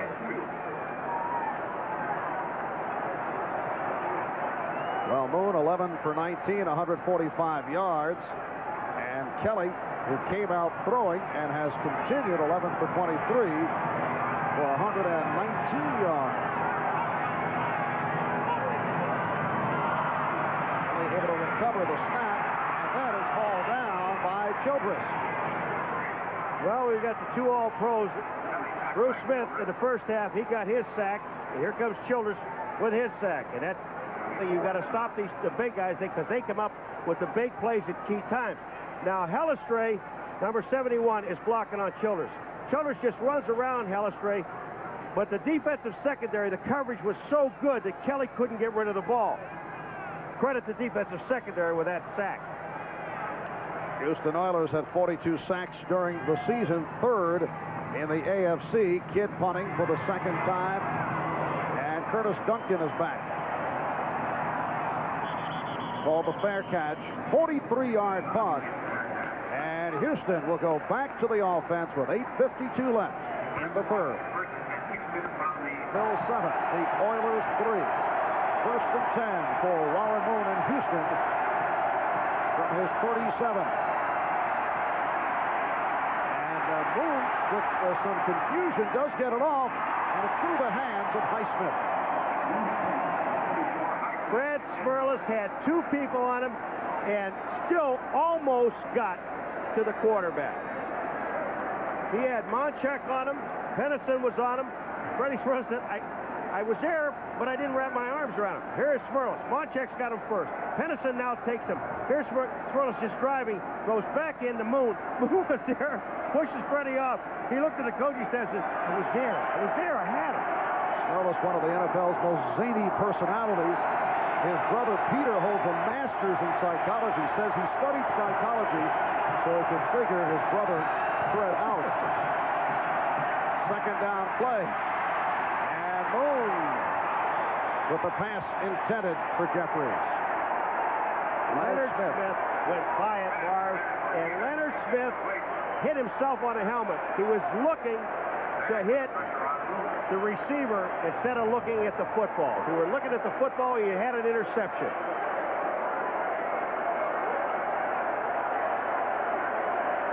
Third down and 10 at the 37. And yet another injury report concerning Drew Hill.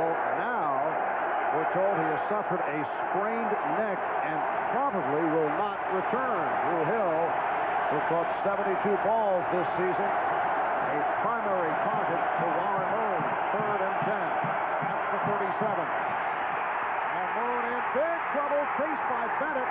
Did get it away.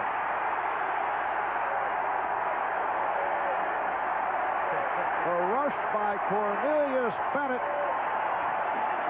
And it will be a punting situation for Houston. They were trying to set up a screen because Alonzo Highsmith just runs right by Cornelius Bennett.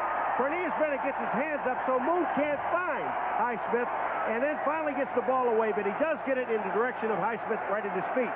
But Highsmith let Cornelius come through. He figured he's going to stay with him, roll out into the screen. Moon had no chance. Of course, Paul, there are many other factors, but Cornelius Bennett has taken over this game. Defensively, Montgomery back.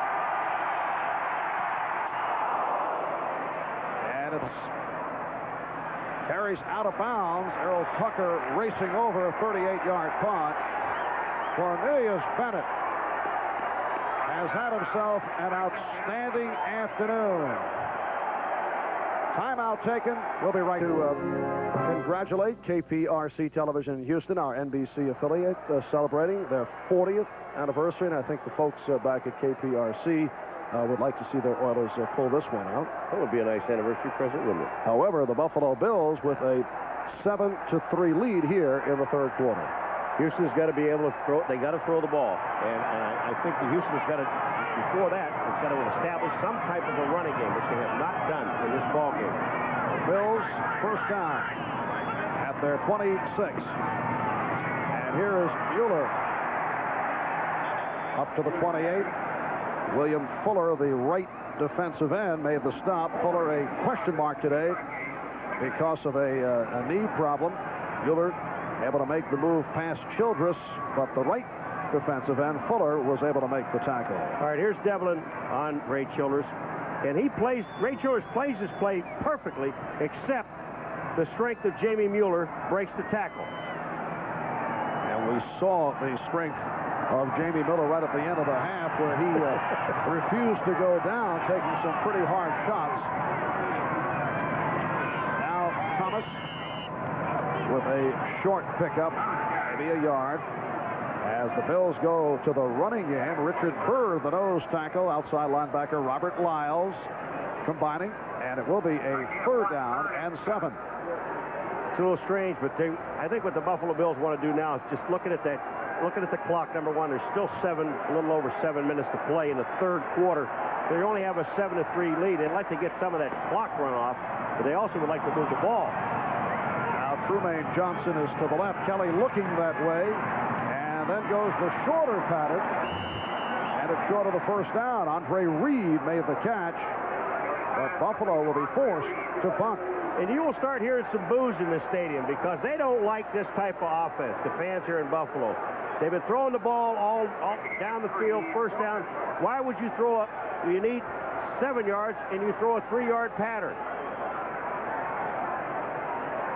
So John Kidd in with the punting unit, his third punt of the day coming up. He's back behind his 20.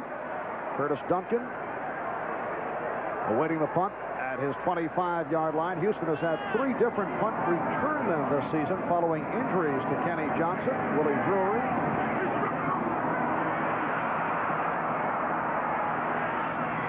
Duncan let it go. It takes a nice Buffalo bounce. Stopping near the 20-yard line. It will go down as a 46-yard punt. 6:12 remaining. Third quarter, Buffalo 7, Houston 3. You know we're gonna be there, don't think twice. Service is part of our name. We're a part of your country, a part of your town, and no one else does it the same. We deliver, we deliver. It's the reason you trust us. You know that we're gonna come through. We're your postal service. We deliver for you. We deliver for you.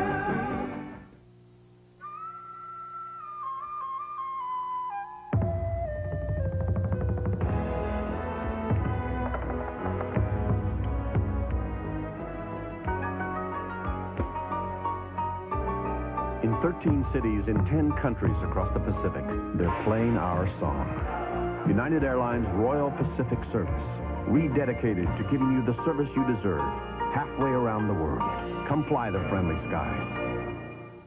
Leave it to the good hands, people. Compassion. You can't teach it or place too great a value on it. But you could measure it down this very road on the morning of June 23rd. In the actions of Allstate Claims Adjuster Don Mulder, who at 5 a.m. drove 60 miles to a fire site, all just to shorten the distance between a man's loss and a man's recovery. People like Don Mulder, another reason. You're in good hands with Allstate. New Year's weekend, come home to the best in college football as the Fighting Irish of #1 Notre Dame take on the third-ranked West Virginia Mountaineers. A battle of the nation's only undefeateds that may determine the national championship at the Fiesta Bowl. Championship Monday. The best bowls are on NBC.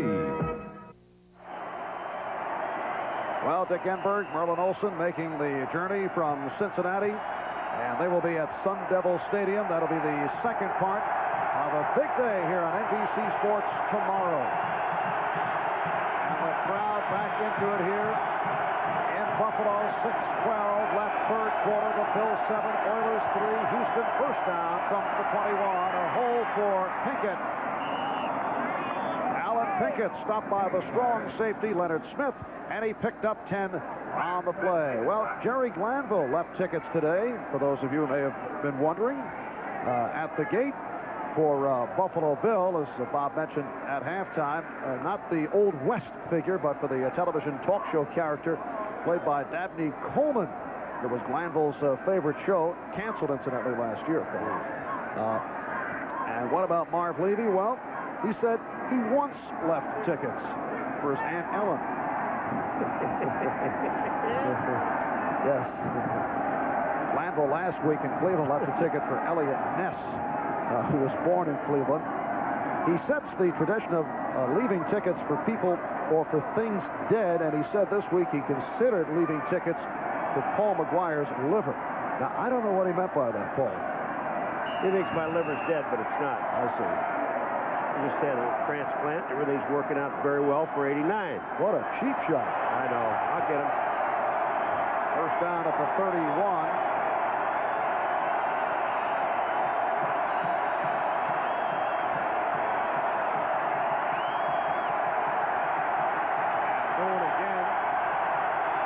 audible and had some difficulty. Fumbled. Recovered by Houston.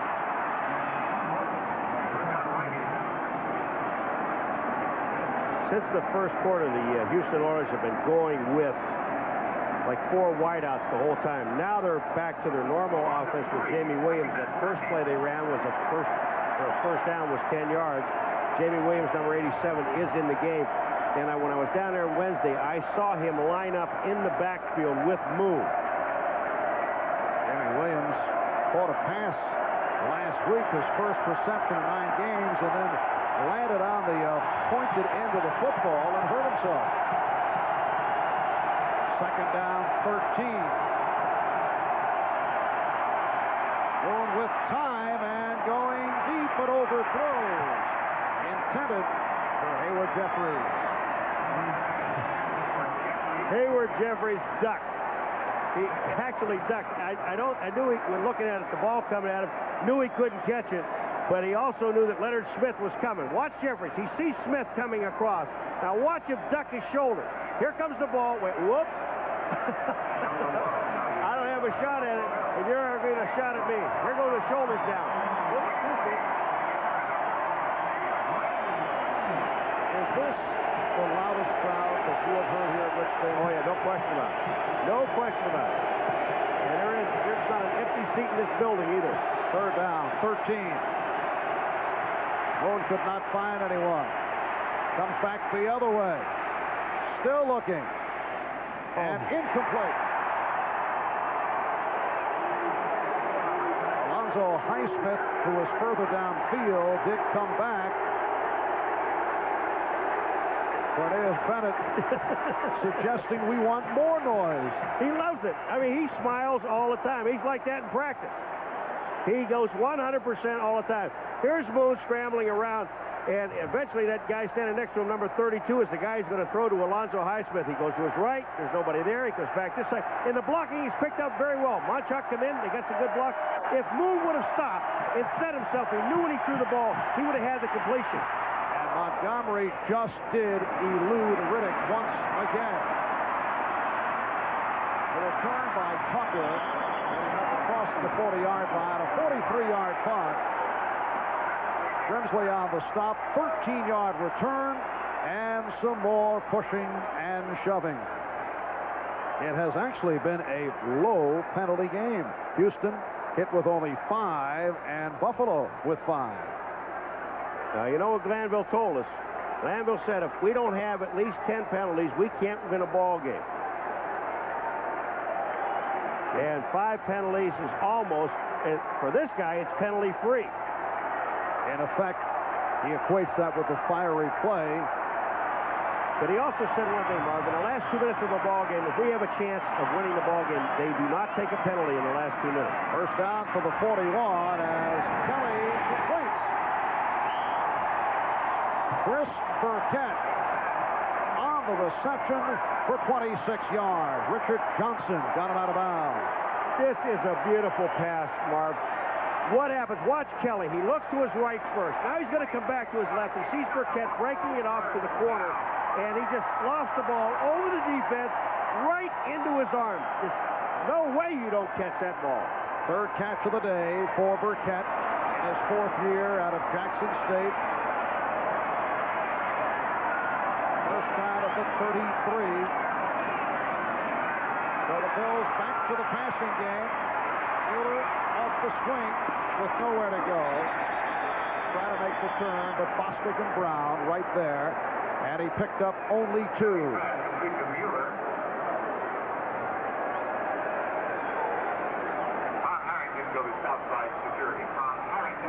Jim Kelly, he's backing up. He's looking. Excellent coverage in the secondary. Really no place to throw the ball, so he just dumps it, and now he gets hammered from both sides. Number 96, Sean Jones. 59, John Grimsley. Second down at 8 at the 31. Jim Kelly so instrumental in bringing the Bills from behind. And the last regular season meeting between these two clubs, that was last year, and Buffalo came from behind to win, sparked by Kelly, who has called a timeout. Kelly checking it over and then calls for time. It's been a tumultuous period for Jim Kelly. He's heard it, as we discussed earlier, from some dissatisfied fans. He's been hit with a couple of lawsuits, one yesterday for allegedly defaulting on a loan. His passing style recently criticized by teammate Rob Riddick. Paul, I think he may qualify for an appearance with Geraldo Rivera. And it doesn't bother him. I want to tell you something. This man, you know, as people have said before, and it's true, he's a linebacker with a quarterback's arm. He's tough, durable. He's played the entire year. The only way I think you'd ever get him out of a game is if you broke his arm or his leg, because he's that tough. He's going to play with injuries. A couple of weeks ago, we telecast the Buffalo regular season finale against Indianapolis, and you did point out one flaw of Jim Kelly: difficulty reading. I think reading the safeties, and especially when they get closer to the end zone, he has a tendency to look to the outside first. If those people are covered, then he has no qualms about throwing across the middle. When you're losing a safety, either the free or the strong, somewhere in there, and I think that's, if there is a flaw and he has thrown the ball, that's it. He has a 2nd and 8. Pass intended for Ronnie Harmon. Covered by... But Chris Dishman comes up, Marv, and he's the guy that hit Kelly's arm. There's Dishman, the rookie out of Purdue. 5th-round draft pick. He's talking. He's talking. He's talking. He's going to get tired. Here he comes. Kelly's coming back to throw the ball. You're going to see right to right. Dishman hits his arm just enough. And then he talks. Dishman talking. Talk to him. Say something to him. That's right. I was there. I was there. I was there. In your face. Yeah, he likes to talk to opponents. So he has been doing that throughout the season. 3:26 remaining. In this 3rd quarter, Kelly able to handle that low snap and running for the first down, and he has it. And a penalty marker. If it holds up, he ran for 11. They are trying to console Jim Richer, number 51, who is the offensive guard, left guard for the Buffalo Bills, and this was during the course of the run. Richer, now he's mad. A lot of finger pointing, you know? All right, here is the referee, Gordon McCarter. Personal foul, face mask, number 96, defense. Half the distance from the end of the run, first down. The man he grabbed was Richer, and again, Sean Jones. Richard, what they were trying to do to console Richards is, hey, listen, don't go in there and do anything because you're going to get caught afterwards. If it's against them, let's go ahead and let them take the penalty and stay out of it. Richard is upset. Now, here he is. He's to the right of your screen. He's the left guard, number 51. Setting up for pass protection. Here comes Sean Jones around. Being blocked by Will Wolford, and then he reaches out and grabs Richard's face mask. Kelly picks up the first down anyway. And it's first down just outside the 10-yard line. Slicing in is Thurman Thomas, and he is in there for the score.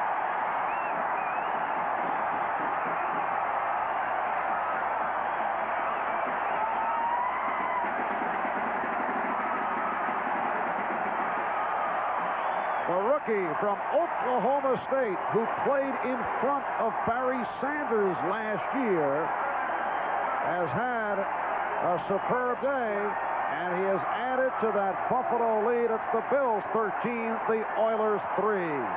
And if you notice that every time the Buffalo Bills have had a good run, it's been to the right-hand side of their offense, the left-hand side of the defense, and that's Devlin's side. Scott Norwood adding the extra point. And Buffalo now leading by the score of 14-3. Here comes Thurman Thomas. The blocking is there. Just most of the people are on the ground. Thurman Thomas breaks a tackle by Al Smith, number 54, and then continues on with his continuous effort into the end zone with the excellent blocking by the right side of the Buffalo Bills offensive line. This is super play.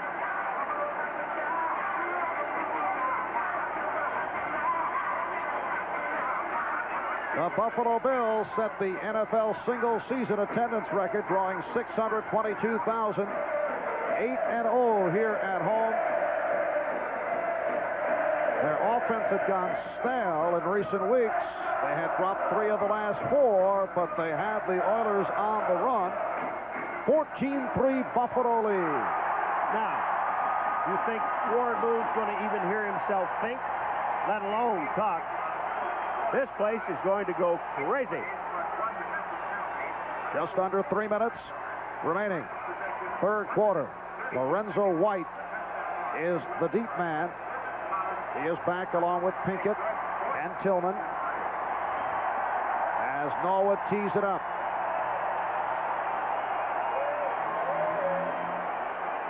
The winner here today goes against Cincinnati next Sunday in the AFC Championship game at Riverfront.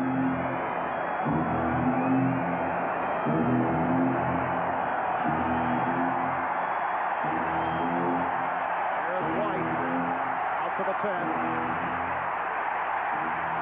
Again, good coverage by the Bills, one of their strong points.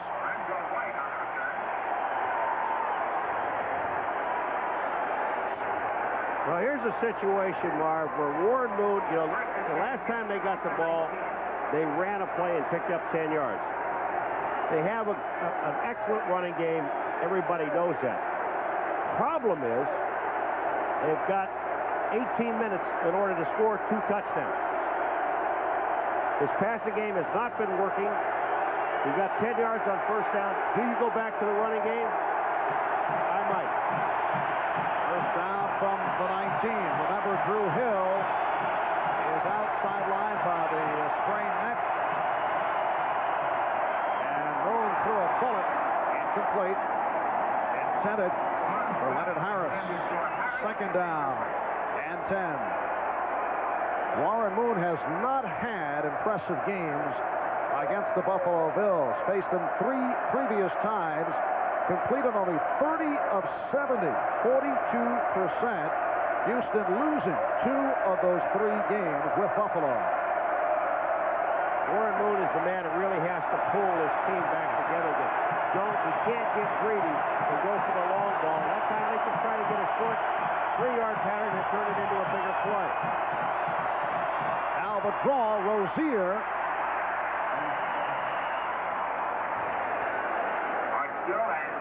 Art Still on the stop. We've been talking about the Buffalo Bills' success here at Rich Stadium. Looking at the other side of the ledger, Houston on the road, 4-5, and that includes the victory of the wild card playoff game last week in Cleveland. You just feel that the intensity of the team is not there when they're on the road. And you know that Glanville really can't put a finger on it. He doesn't know what the problem is. And they were awfully loose for what that is worth prior to the game, but still a long way to go. They're down 14-3. Moon incomplete. He is 0 for his last 7. 0 for 7 in this third quarter. They went to 4 defensive linemen, they being the Buffalo Bills, and Art Still almost got to Moon. He is the man that forced Moon to throw the ball into the ground. Marv Levy trying to control his players. Get off the field, please, so we can get the punt return team on. And the punt return team has put some pressure on this man, the rookie from Michigan State, who has been a disappointment. Third-round draft pick. He's also been bothered by a pulled hamstring. Montgomery punting for the 5th time. Oh, he hit it. He hit it. Oh, good one here, yes. Tucker to his 20. Penalty marker is down. Reverses his field. And broke tackles to get out to the 40. A beautiful return. 61-yard punt.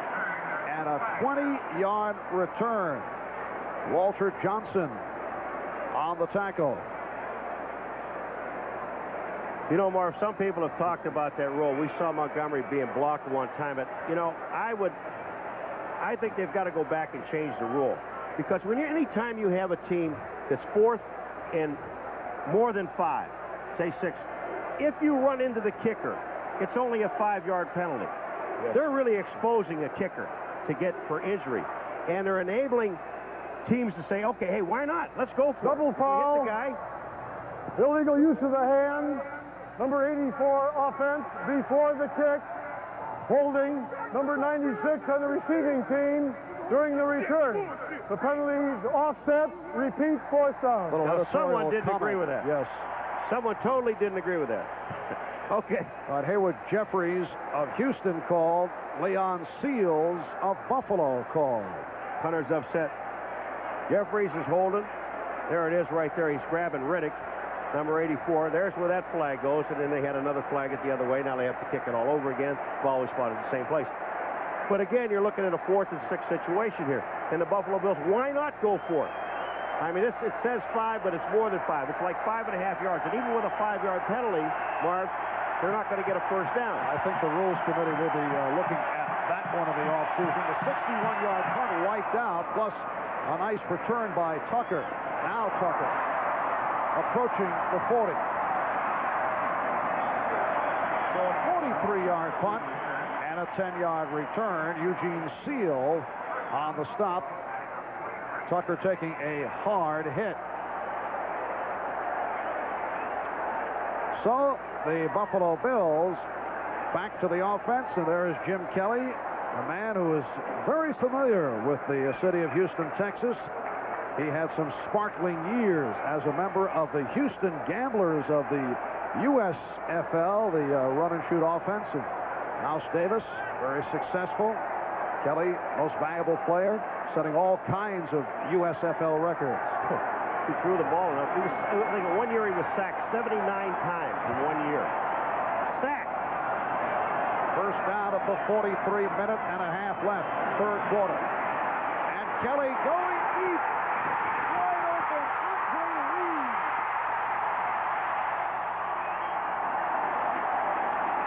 Forced out by Richard Johnson. Remember I told you that the Houston Oilers on first down play have a tendency to play zone defense. That time, all Andre Reed did was run by. Watch this. Here's Allen. He's sitting in zone. He's waiting for a safety to come over to Andre Reed. The safety never gets over there. You also have Metzelars, who is the tight end, running downfield with a safety, Richard Johnson. No one came over to cover Andre Reed. Kelly read it. Bang. Almost touchdown. Down to the 2-yard line. Richard Johnson replacing the injured Jeff Donaldson, who's sidelined for the game. 55-yard pass play. Andre Reed with his 4th catch. And the Bills have a first and goal at the 2. Riddick and Byram now in the backfield. A minute 23 remaining. Third quarter.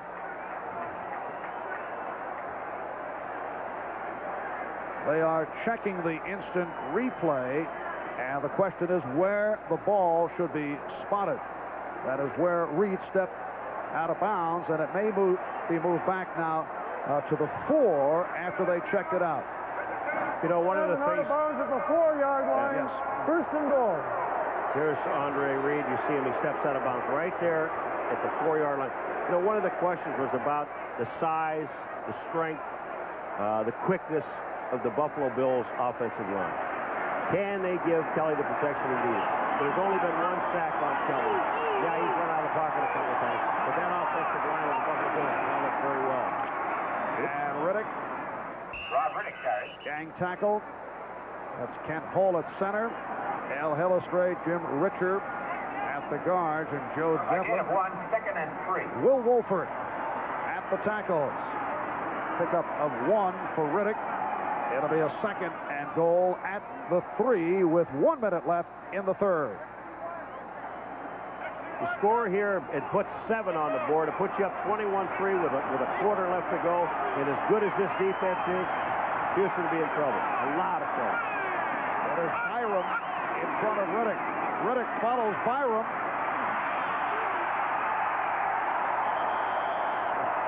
And not able to cross the goal line, stopped by Robert Lyles and several other Oilers. Ken Hall is on the ground getting up slowly. And also, there's a defensive lineman down on the ground. Doug Smith. Doug Smith is down. Doug Smith out of Auburn having his best season. He's back from earlier season substance abuse suspension. and has come on very, very strong. 3 sacks on the year. We're going to see Riddick going in front of Byram to the left, and there's great pursuit by the entire defense of Houston. First of all, Lyles hits him 93, but the leg driver of Riddick is not that big. There were only 8 players that got a piece of Riddick, plus Childress coming over the top that has to fall on his back. There are 25 seconds remaining. 25 remaining in the third quarter. That is a correction. The 25 scoreboard seconds clock on the game clock, please. showing 21, and they've added 4 seconds, checking with the official timer. So 25 seconds left in the third quarter. Jerry Glanville and his Oilers trailing 14-3, and Buffalo at the doorstep. Not a happy crew. Well, last season, the Houston Oilers did reach this point. They defeated Seattle in a thrilling overtime victory at the Astrodome in Houston, and then they were blown out by the Broncos in Denver. Right off the bat. I mean, what's like Denver? I'll tell you, I was standing on the sidelines in that game last year, and with Ahmad Rashad, we were doing some reports, and when Denver scored right off the bat, right after that turnover, Ahmad looked at me with like 2 minutes into the game and said, "Game's over." Kid you? Well, we got to look at that earlier here this afternoon. It is a third and goal at the 1. It's Elias in motion. And Riddick didn't cross it. No, he did not. Now, what do you do? I kick a field goal. At the end of the quarter, they'll have time to make a decision. All right, well, earlier they passed up the field goal and went for the first down of the touchdown and did not get it. And Jim Kelly describing to Marv Levy, we have that much to go. As Riddick is stopped, he is stacked up. 3 quarters complete here in Buffalo. And the Bills lead the Oilers 14-3. Tuesday at DJ's #1 with a bullet. First-degree murder. Inquiring minds want to know who done it. The kind of man my mother warned me about. You sound like you love it. Matlock Tuesday. Grow with us with the health plan. You can grow with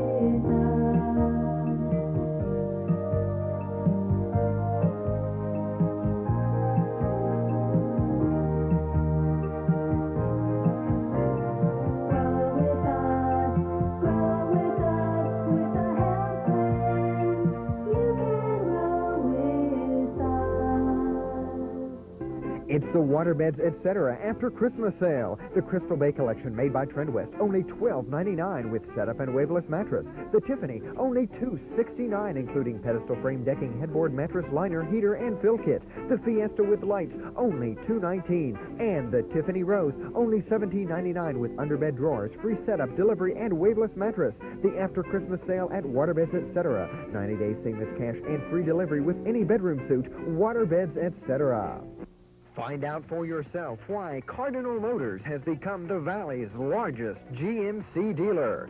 Service, selection, over 20 new trucks now in stock. So why buy a new Ford or Chevy when you can get a quality GMC truck for the same price? Where else but Cardinal Pontiac Buick GMC truck? Cardinal Motors, the people's dealer in Candace, Ohio. Happy New Year from WTOV. Well, the Houston Oilers and the Buffalo Bills seeking to move one step away from the Super Bowl. Super Bowl 23 to be seen here on NBC on January the 22nd. And we get underway fourth quarter, a 4th and goal from the 1. And John Grimsley with the hit on Rob Riddick, fair stripping the ball. That's 2 times in this ball game. You know, I don't care that you're up 14-3. And the first time they did it, they didn't have a point on the board. And now you're going again and give this team a chance for another chance of momentum. I'm sorry, look at the up in the air. Grimsley was higher than Riddick. Lyles, number 93, was also there. I just don't agree with that at all. Where's Ahmad? I want to ask Ahmad. You run that again, Ahmad? Where's Ahmad? Somebody put Ahmad on the microphone. Now he says go for the field goal. Is he here? Yeah. Over the field goal now, huh? So the Oilers take over from their 1-yard line.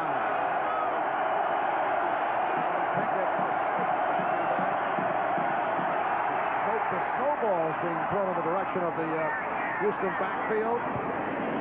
Nate Odom with the tackle of Haywood Jeffries. Big play by Warren Moon. It picked up 18. He had gone 0 for 7 prior to that completion. Look at the stats. Now you see how the game pulled. Remember halftime how close everything seemed to be? And now the Buffalo Bills about a 60-yard, 65-yard advantage on this team. But they're almost balancing out a little bit. Houston Oilers are balanced out. Let's throw snowballs in the end. Some idiot up there. They're throwing it to Houston Oilers. The Buffalo Bills that are, you don't throw a first ball to anybody. I don't understand that. And here is Moon. It's pass to Gibbons, but intercepted. Kelso on the interception.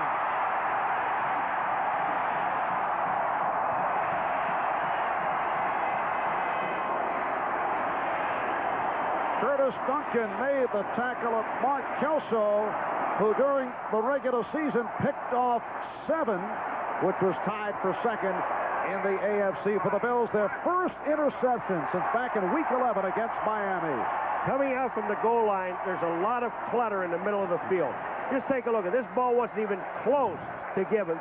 Bentley, number 50, was down screening Moon, so he can't find Gibbons. And Kelso playing free safety, waiting on the ball.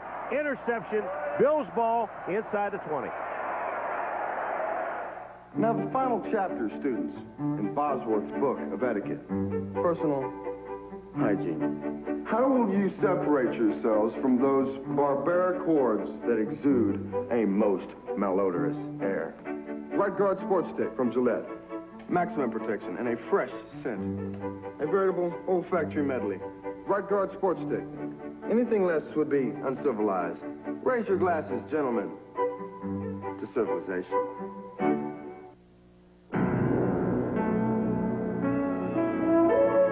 Introducing the all-new Plymouth Acclaim LX. To have V6 power, available room for 6, ultra-drive automatic transmission. To combine the best of all worlds takes a world beater. A world beater to satisfy the customer. The new Plymouth Acclaim LX proves the 9 most important words Plymouth knows. To today's Oilers and Bills, a humble reminder from Diet Coke. Ours is not a perfect world, but Diet Coke just might be the perfect thirst quencher. With real cola taste and just 1 calorie, you can drink more of it. So it's the perfect soft drink for an imperfect world. Just for the taste of it, Diet Coke. Today's game is brought to you by Budweiser and Bud Light, who'll also bring you Bud Bowl 1 coming January 22nd on NBC. By Plymouth and the 9 most important words Plymouth knows. And by Right Guard Sports Stick from Gillette. Anything less would be uncivilized. And we wish you a Happy New Year. Marv Albert, Paul McGuire, Rich Stadium in Buffalo. Warren Moon was just picked off for the 7th time in 4 playoff appearances. Kelso on the intercept. Here's a reverse for Reed. And it started out as if it were going to work. And then Steve Brown able to move up to make the tackle. Andre Reed on the reverse stop. Steve Brown makes the play, but another guy that got in on that play, Al Smith, number 54, to the linebacker, really makes a great move to get back and shows you some speed. Lyles misses the tackle here. Here's Kelly out front. He's not going to block anybody. But you see Al Smith, number 54, came from the other side of the field, was there to help out. Brown made the play.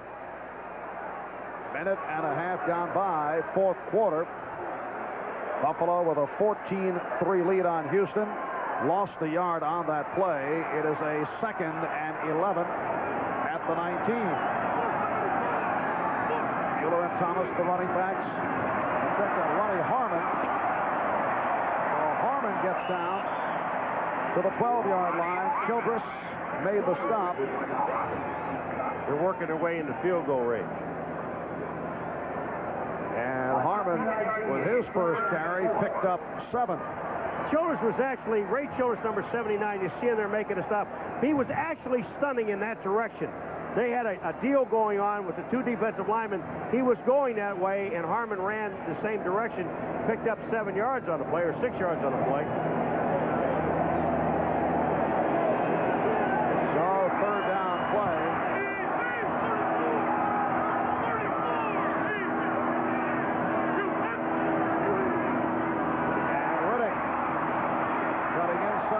The 10.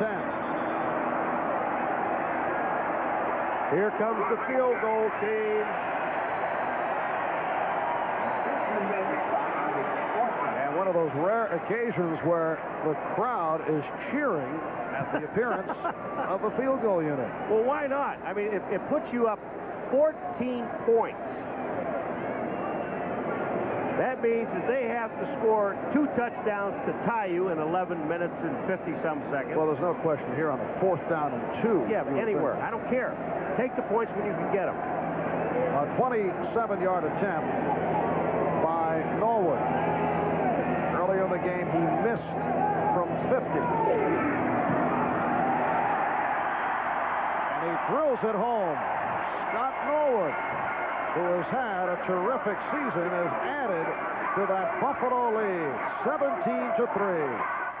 It's been said Chrysler's LeBaron may be the most beautiful car to come out of an American-designed studio in over a decade. What hasn't been said is that it comes out with an intercooled 2.2 turbo with the security of 4-wheel disc brakes and the driver's airbag standard, and that it comes out doing 0 to 60 in 7.9 seconds. One other thing that hasn't been said, it comes out at a very attractive price. Now, with holiday savings, get $500 cash back on LeBaron. One night, not too many years from now, some companies will have great cause for celebration. They'll be the ones who used information and technology, not merely as a way to compute, but as a way to compete. Anderson Consulting would like to help you be one of them.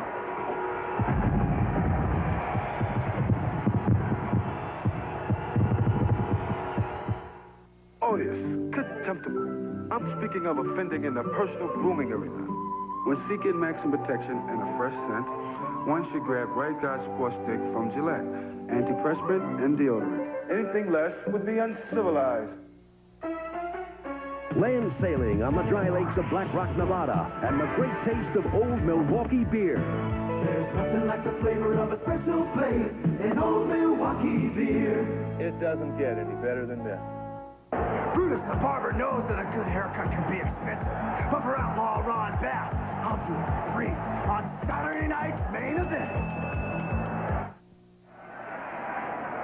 Scott Norwood's 27-yard field goal, giving the Buffalo Bills a 17-3 lead. There's Shane Conlon sidelined today because of a foot injury. Pro Bowl man, 2nd season out of Penn State. Scott Radisick replacing Conlon, and he is said to be iffy should the Bills go on and face Cincinnati next week.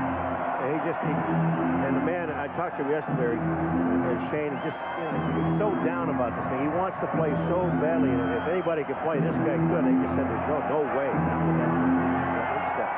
Here is the kickoff from Norwood. Spencer Tillman on the return. Getting across the 15-yard line. Mark Pike on the hit, and this crowd responding to the special teams work of the Buffalo Bills. Mark Pike, 2nd year out of Georgia Tech. Very strong all year long on special teams. So Houston now with a significant series. They're down by 14, 11:26 remaining in the fourth quarter. Even with 11:26 remaining. Now, Houston has 3 timeouts in this ball game. Don't get greedy. First, the most important thing is to get the ball out of this hole, maintain some first downs, and get a touchdown to get you back in. Jeffries to the left, Gibbons right. And the handoff for Rozier. Flag thrown. March still on the stop of Mike Rozier. Left guard, offense. 5 yards. That is Mike Munchak called. They were talking about with Shane Conlon out, Marv, it really hampers the running defense of the Buffalo Bills. Radicic has had a pretty good game. We haven't called his name that many times, but this defense responded to everything, and they're doing the job. 11:26. Turn the game clock. Thank you. The officials just double-checking the scoreboard clock. It is a 1st and 15 from the 12. And Warren Moon now not only facing the Bills defense, but facing the Buffalo crowd. Jeffries off the reception. Short of the first down. Ball was not loose. And let's see. It is recovered by Buffalo. Jeffries made the reception. Eric Burrows coming away with the ball. Cornelius Bennett with the hit on Haywood Jeffries. Ahmad, we were talking to Ahmad about Warren Moon, how poised he really is. But Marv, let me tell you something. When you take a look at what he does here, Moon throws the ball exactly where he was supposed to throw the ball to Jeffries, underneath the short route. When you're running with the ball, they're coming from all sides. You must protect the football. Cornelius Bennett came from the backside. Watch this. He's going to strip the ball. Jeffries doesn't see him.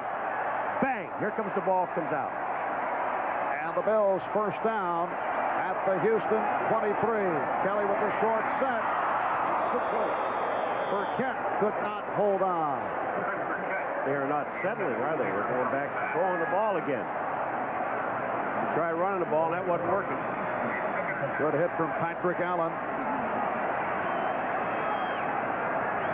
Cornelius Bennett has got such excellent speed in reaction now. He sees the pass cut. His main job is to get Jeffries. Look at this. He just pulls his arms away, and you can see all the way down, he's just pulling his arms away from the ball. 2nd and 10 at the 23. Thomas continues to run around. Richard Johnson on the stop. Thomas with a 6-yard pickup. He has run for 76 yards on 5 carries. Thurman Thomas averages 4 a carry. That during the regular season. Buffalo's leading rusher, just under 900 yards among the AFC leaders. And all 5 of those rushes are to the right-hand side of the offense of the Buffalo Bills. The Joe Devlin side. Not a happy moment for Haywood Jeffries, who have the ball jarred loose, giving it to Buffalo. Bills now 3rd down 3 at the 16. There's Riddick. Did not make the turn. Well, was trying to strip him, lost a couple on the play. Sean Jones leading that onslaught. Riddick made a mistake. What he did is he slowed down and tried to make a move. When you got 3 guys in pursuit, Patrick Allen happened to be one of them to make a move. He actually lost ground on the play. It looked like he might have had some room to the outside. The most important thing is to get the first down. Keep the clock going is the other thing. But when Riddick hesitated, that cost him. And with the 4th and 5, the field goal unit is back. 36-yard attempt for Norwood, who earlier this fourth quarter hit from 27.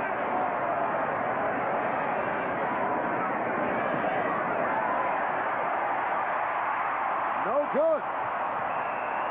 And that could be critical with 9:34 remaining. So Norwood, who has had a tremendous season, missing what could be a big one. Alex Jeffries' expression on his face. He's sitting on the bench now. When the field goal is missed, watch his eyes. He'll look to his left to see if someone said, hey, everything was all right. Well, it wasn't all right. You fumbled the ball. And he's patting him on the back. Get back in the game and do something. And the Oilers now back to the offense. First down from the 20. Moon dumps it off to Pinkett. He He has the first down and some more. Out to the 35, 15-yard pickup. Darryl Talley on the stop. Be patient. Just be patient. You've got over 9 minutes to go in this ball game. If you can put a touchdown, they're going to have to hurry up offense. But if you can put a touchdown on the board within 4 minutes, you'll still have 3 timeouts and time to get the ball back. Moore was looking for Gibbons, but he was well covered and just looking to run out.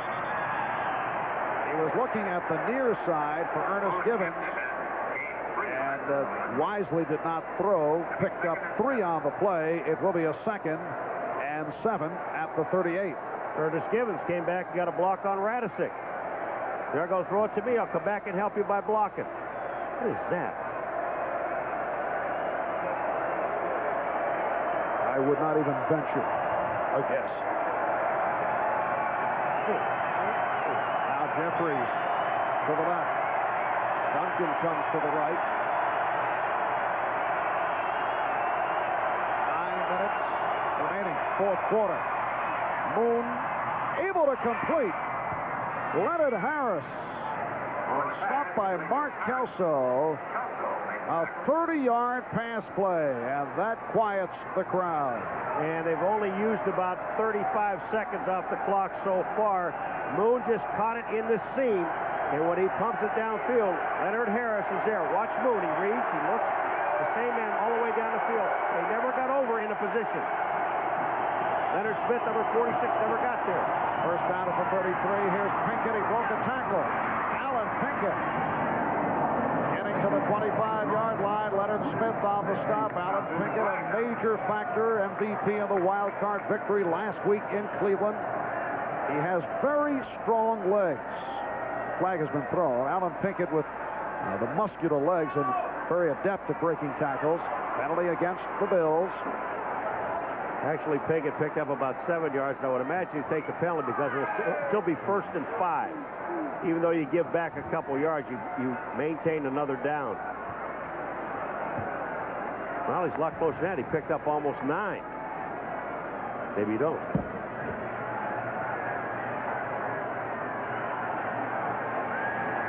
Referee Gordon McConnor. Offside, number 78, defense, penalty accepted, first down 5. So it is Bruce Smith called on the penalty. You give up 4 yards on a play, Marv, but you get the down back, which is more important. If you were down by the goal line, maybe inside the 5-yard line, maybe. And the crowd back into it. 1st and 5 at the 27. Going with a dump off, and it is caught. And that is another first down. Pinkett able to gain control. Ankle tackled by Talley. And it is a first down for Houston. They trail 17-3 with 7:40 left in the 4th. And again, the Oilers to the hurry-up. All you have to do is be patient. Don't try to grab it all.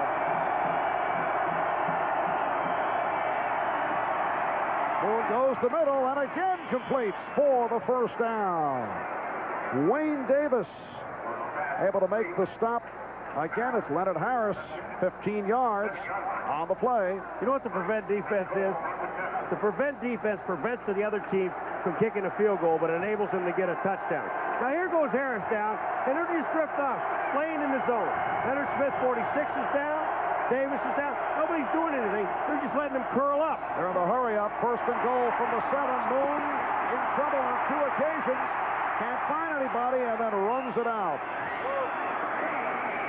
And Warren Moon, because he is so shifty, was able to avoid the sack twice in that sequence.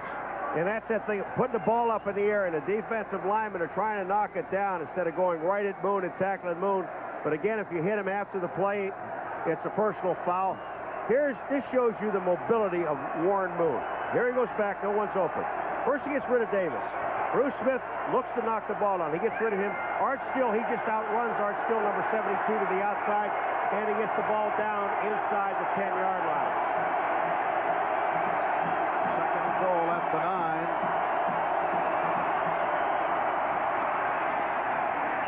Highsmith for a short pickup still. On the tackle, Warren Moon, who went 0 for the third quarter, 0 for 7, has turned it around here in the fourth, connecting on 6 of 7. Successful with Leonard Harris in particular and Alan Pinkett. Now here's a situation that I know that I'm going to be absolutely right. Oh, they will not kick the field goal. Very good ball. Okay, I just wanted to clarify that in case anyone out there that were wondering about it. It is a third and goal at the 6. A huge play here for the Oilers. Moon going end zone for Duncan, broken up. But a penalty marker down. Derek Burrows very upset. And let's see if that's the interference call. Pass interference. Number 29 on the defense. Yes, it is. Down, goal to go at the 1. Derek Burrows called on the interference. And it's not, they're not happy. All right. Down in the corner, that's Duncan, number 80. And Moon is going them all away. Waiting to Duncan. But look at Duncan. He takes both of his hands and pushes Burrows away. Now, you've got to be able to fight back. You can establish position. Moon's going to be right there. He's going to say something. Pass interference. Hit time. Say it. Yeah, he liked that. I like that. But, you know, when you look at that thing that Duncan did, he just moved his arm. It was a first and goal at the 1. Second back, Pinkett. Able to get across the goal line.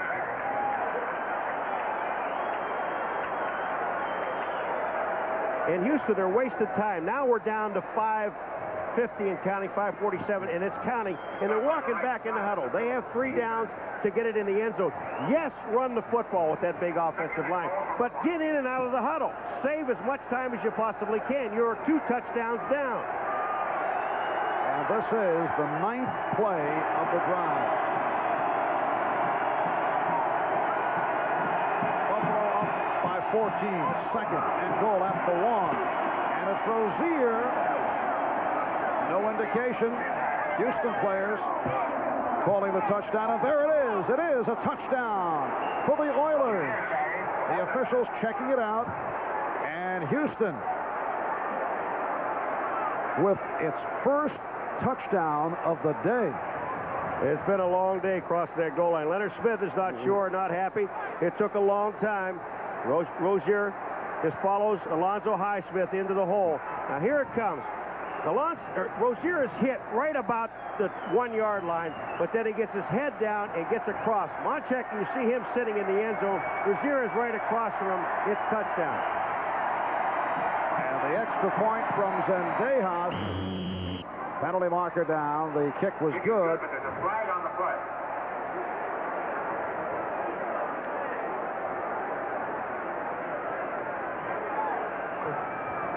Illegal use of hands. Number 91 on the kicking team. 10-yard penalty. Free kick. All right, now this becomes a bit more interesting. Johnny Meads called on the penalty. It is a crucial extra point attempt here for Zendejas with 5:12 remaining fourth quarter, and Buffalo up 17-9. And it just seems like Zendejas is taking just a little bit too much time to kick the ball, to be sure, instead of going through with his motion. He's just getting the ball down. This affects a 30-yard field goal attempt, and it is good. Kick is good. And Peace and Bennett with disagreement, but the Houston Oilers have come roaring back. They are now within 7, and the crowd has, I would say, acoustically changed its tone with 5:12 remaining in the fourth quarter. Mike Rozier able to get it in. And he just went right up the back. He saw Alonzo Highsmith, number 32. He got in there, so I'll just follow him. Go right in behind him. He's bigger, stronger, not faster, though. Here's Rozier, question mark, coming into today because of the rib injury. Sidelined last week against the Browns. Did get him for 1 play, but Pinkett went most of the way.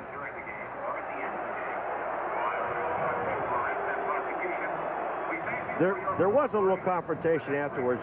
Did Cornelius Bennett hit Zendejas, or did he not? And that's what Peace was upset about. Zendejas kicks. Cornelius Bennett comes in, but he was blocked and he was on the ground. Zendejas was actually walking off the field. He was looking up at the ball in the end zone or over the goalpost, and he just rolled over his legs. And the kickoff by Zendejas. Errol Tucker on the return. So Tucker gets across the 25, 17-yard return. Toby Caston on the stop. Errol Tucker back from a knee injury activated a couple of weeks ago. He was a fifth-round pick of Pittsburgh back in '85 and broke his leg on a punt return. Steelers waived him, and he has resurfaced with the Buffalo Bills. 9 plays, 80 yards, consuming almost 4.5 minutes, and Rozier brought it home. The Bills are going to run. They're going to run right, but I suspect they're going to pass. And Kelly hits Harmon. Ronnie Harmon for 12, stopped by John Grimsley. Bostic almost had it. That is a dangerous pass. Bostic's coming from the inside, or the outside, and Grimsley's coming from the inside, but this pass is absolutely perfect. Watch Kelly. Looks to his right, comes right back to Harmon. Bang. He's there. Reception. First down. I like it. And the Bills first down at their 39. Buffalo 17. Houston 10. The winner will face the Cincinnati Bengals at Riverfront next Sunday for the AFC Championship. And the winner there goes on to the Super Bowl. Mueller in motion. And here's Thomas.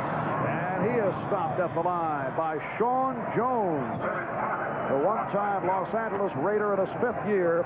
Out of Northeastern, Sean Jones on the tackle. Hey, listen to this. If you're going to run right. Get your yardage running right, not running left. Here's stuff. This, here's the situation. There's 3:51 to count. We have the clock in there. That's beautiful. Houston Oilers still have 3 timeouts remaining. They stop them here. I would not be surprised to see them take one of them right after this play.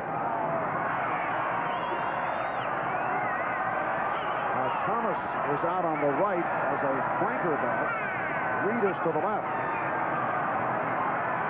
Kelly goes to Reed over the middle, but short of the first down. 8-yard advance. Grimsley on the stop. Houston calling for the timeout, stopping the clock with 3:21 remaining, 4th quarter. Well, I don't know if Houston call a timeout, if the officials call a timeout just to measure it. But I think it appeared that one of the Patrick Allen came in and said, "Hey, wait a minute, we don't want the timeout if you're going to measure it." It appeared that one of the Oiler players was requesting the timeout. It also looks to be short of the first down.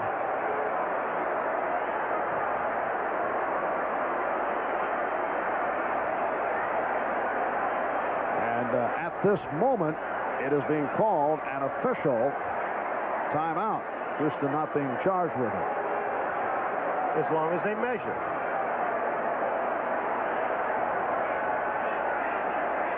Because I don't think I would have wasted a timeout if it's going to be 3rd and about 2 or 3 inches, because in all likelihood they would get the first down.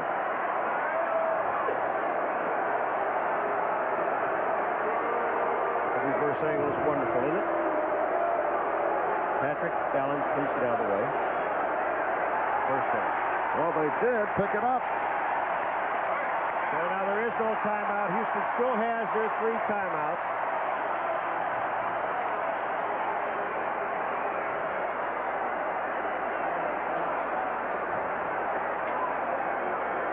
It is a first down at the 49.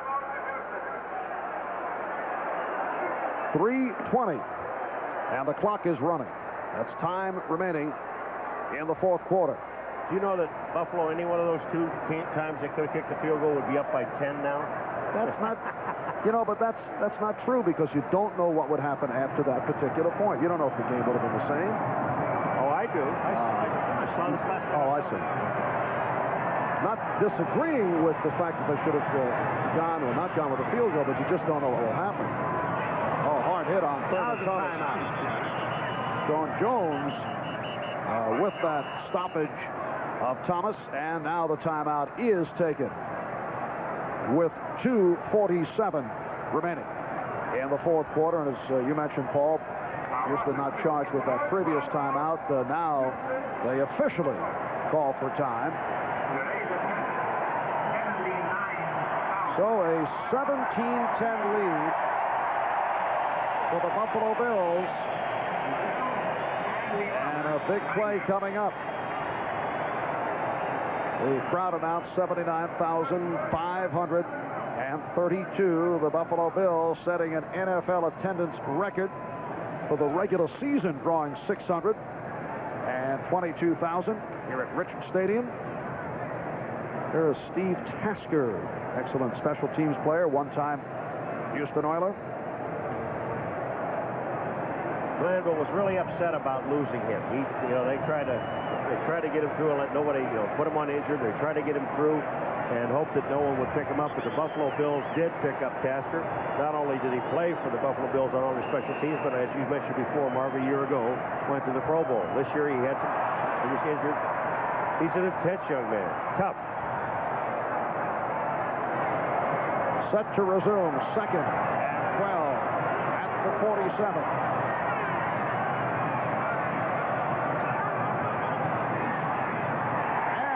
Completes for the first down to Trumaine Johnson. Domingo Bryant on the tackle, but a penalty marker is down. And I believe it's against the Buffalo Bills. What a beautiful pass, Marv. It was perfect. Holding. Number 51, offense, 10-yard penalty, repeat second down. That is Jim Richer, the left guard, and that wipes out the 14-yard pass play. And Kelly couldn't have thrown a more perfect pass. Jim Richer, number 51. You see him right there. He is just got Sean Jones, and it's a takedown. He pulls Sean Jones down to the ground. That negates the first down, and now we're looking at second and 22. 8 penalties apiece. But are still shy of that magic mark of 10, at least according to Jerry Glanville. Second down, 22. Kelly with the swing. And Andre Reed has been stopped for only a yard on the play. Steve Brown with the tackle, and Houston calling for time with 2:10 remaining in this fourth quarter.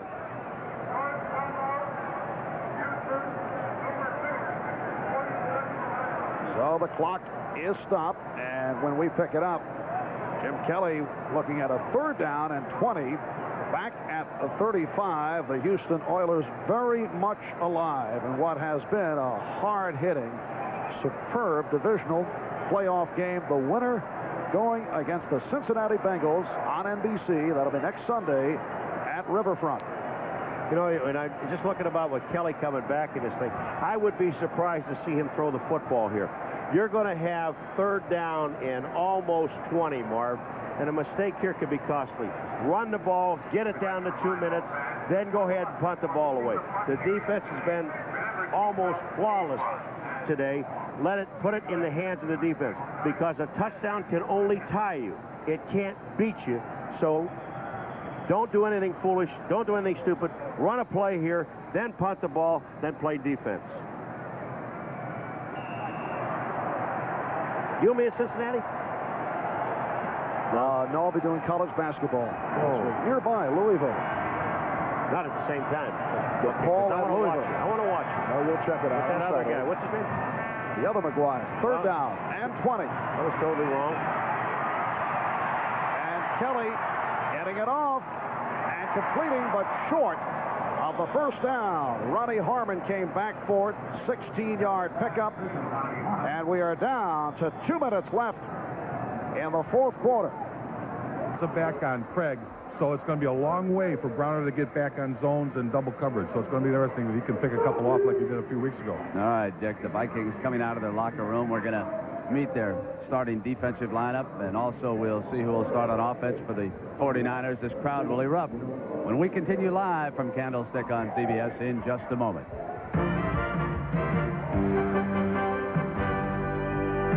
Boomer, he doesn't care about rolling out to his left either, throwing the ball back to the other side of the field. He's got the arm that can do it.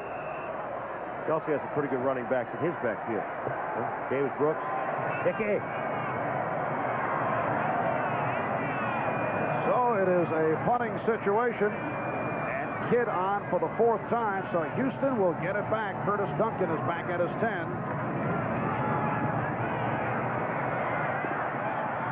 And Duncan out across the 20. He was stripped.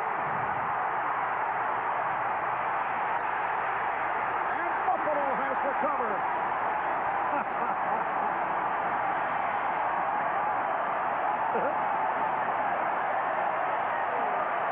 Ray Bentley on the recovery. Curtis Duncan coughed it up.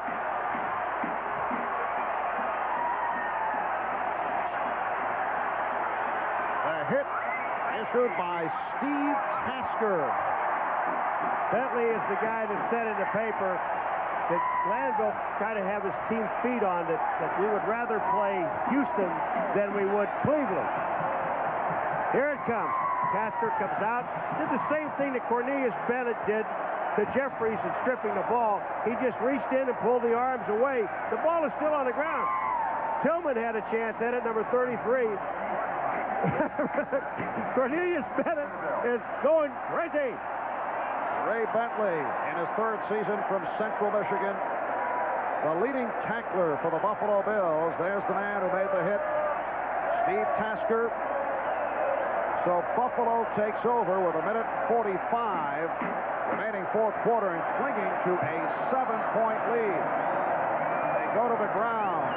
Mueller to the 15-yard line. That's the 4th fumble by the Oilers today. The 2nd loss. Grimsley and Smith on the stop of Mueller. And Houston took their final timeout. There's 1:39, and the Buffalo Bills can run the clock out. And there is Curtis Duncan, 2nd-year man from Northwestern. Made an immediate impact as a rookie last year because he played in a pro-oriented offense at Northwestern, 10th round draft pick. But we'll be thinking about that fumble for some time unless things turn here with 1:39 left. Leonard Smith going crazy. You know, sometimes when you write about a game and you talk to coaches about it, said turnovers killed us. You know, I'm talking about on the Houston side. But the Buffalo Bills defense forced those turnovers, stripping the ball away. 1:39 remaining 4th quarter. 2nd down and 7. And Mueller with a short pickup. Clock is running. Houston without any timeouts remaining. Mueller comes hobbling off. And he'll be replaced. Carl Byram running out of the field. And the Buffalo Bills celebrating as we come up on 1:10 left in this 4th quarter. Smith, number 78, Nate Odom, Leonard Smith, Tucker. Everybody's in there telling what they're going to see in Cincinnati.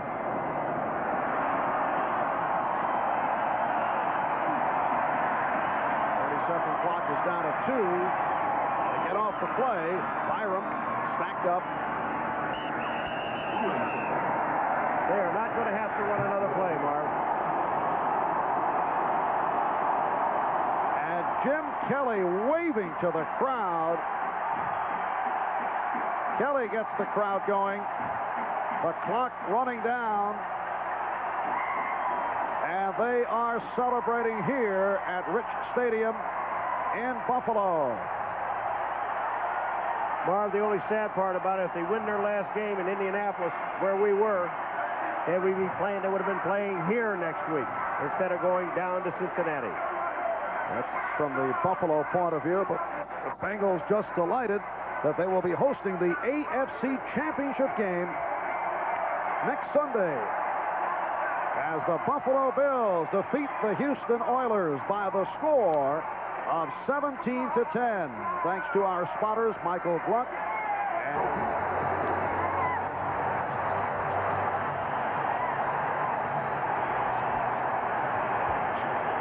The crowd here at Candlestick has really climbed into this one early. So we'll come back with the opening kickoff, and we'll see you with the NFL today at halftime. Cincinnati. And they will be celebrating this well into the night here in Buffalo. We'll be right back.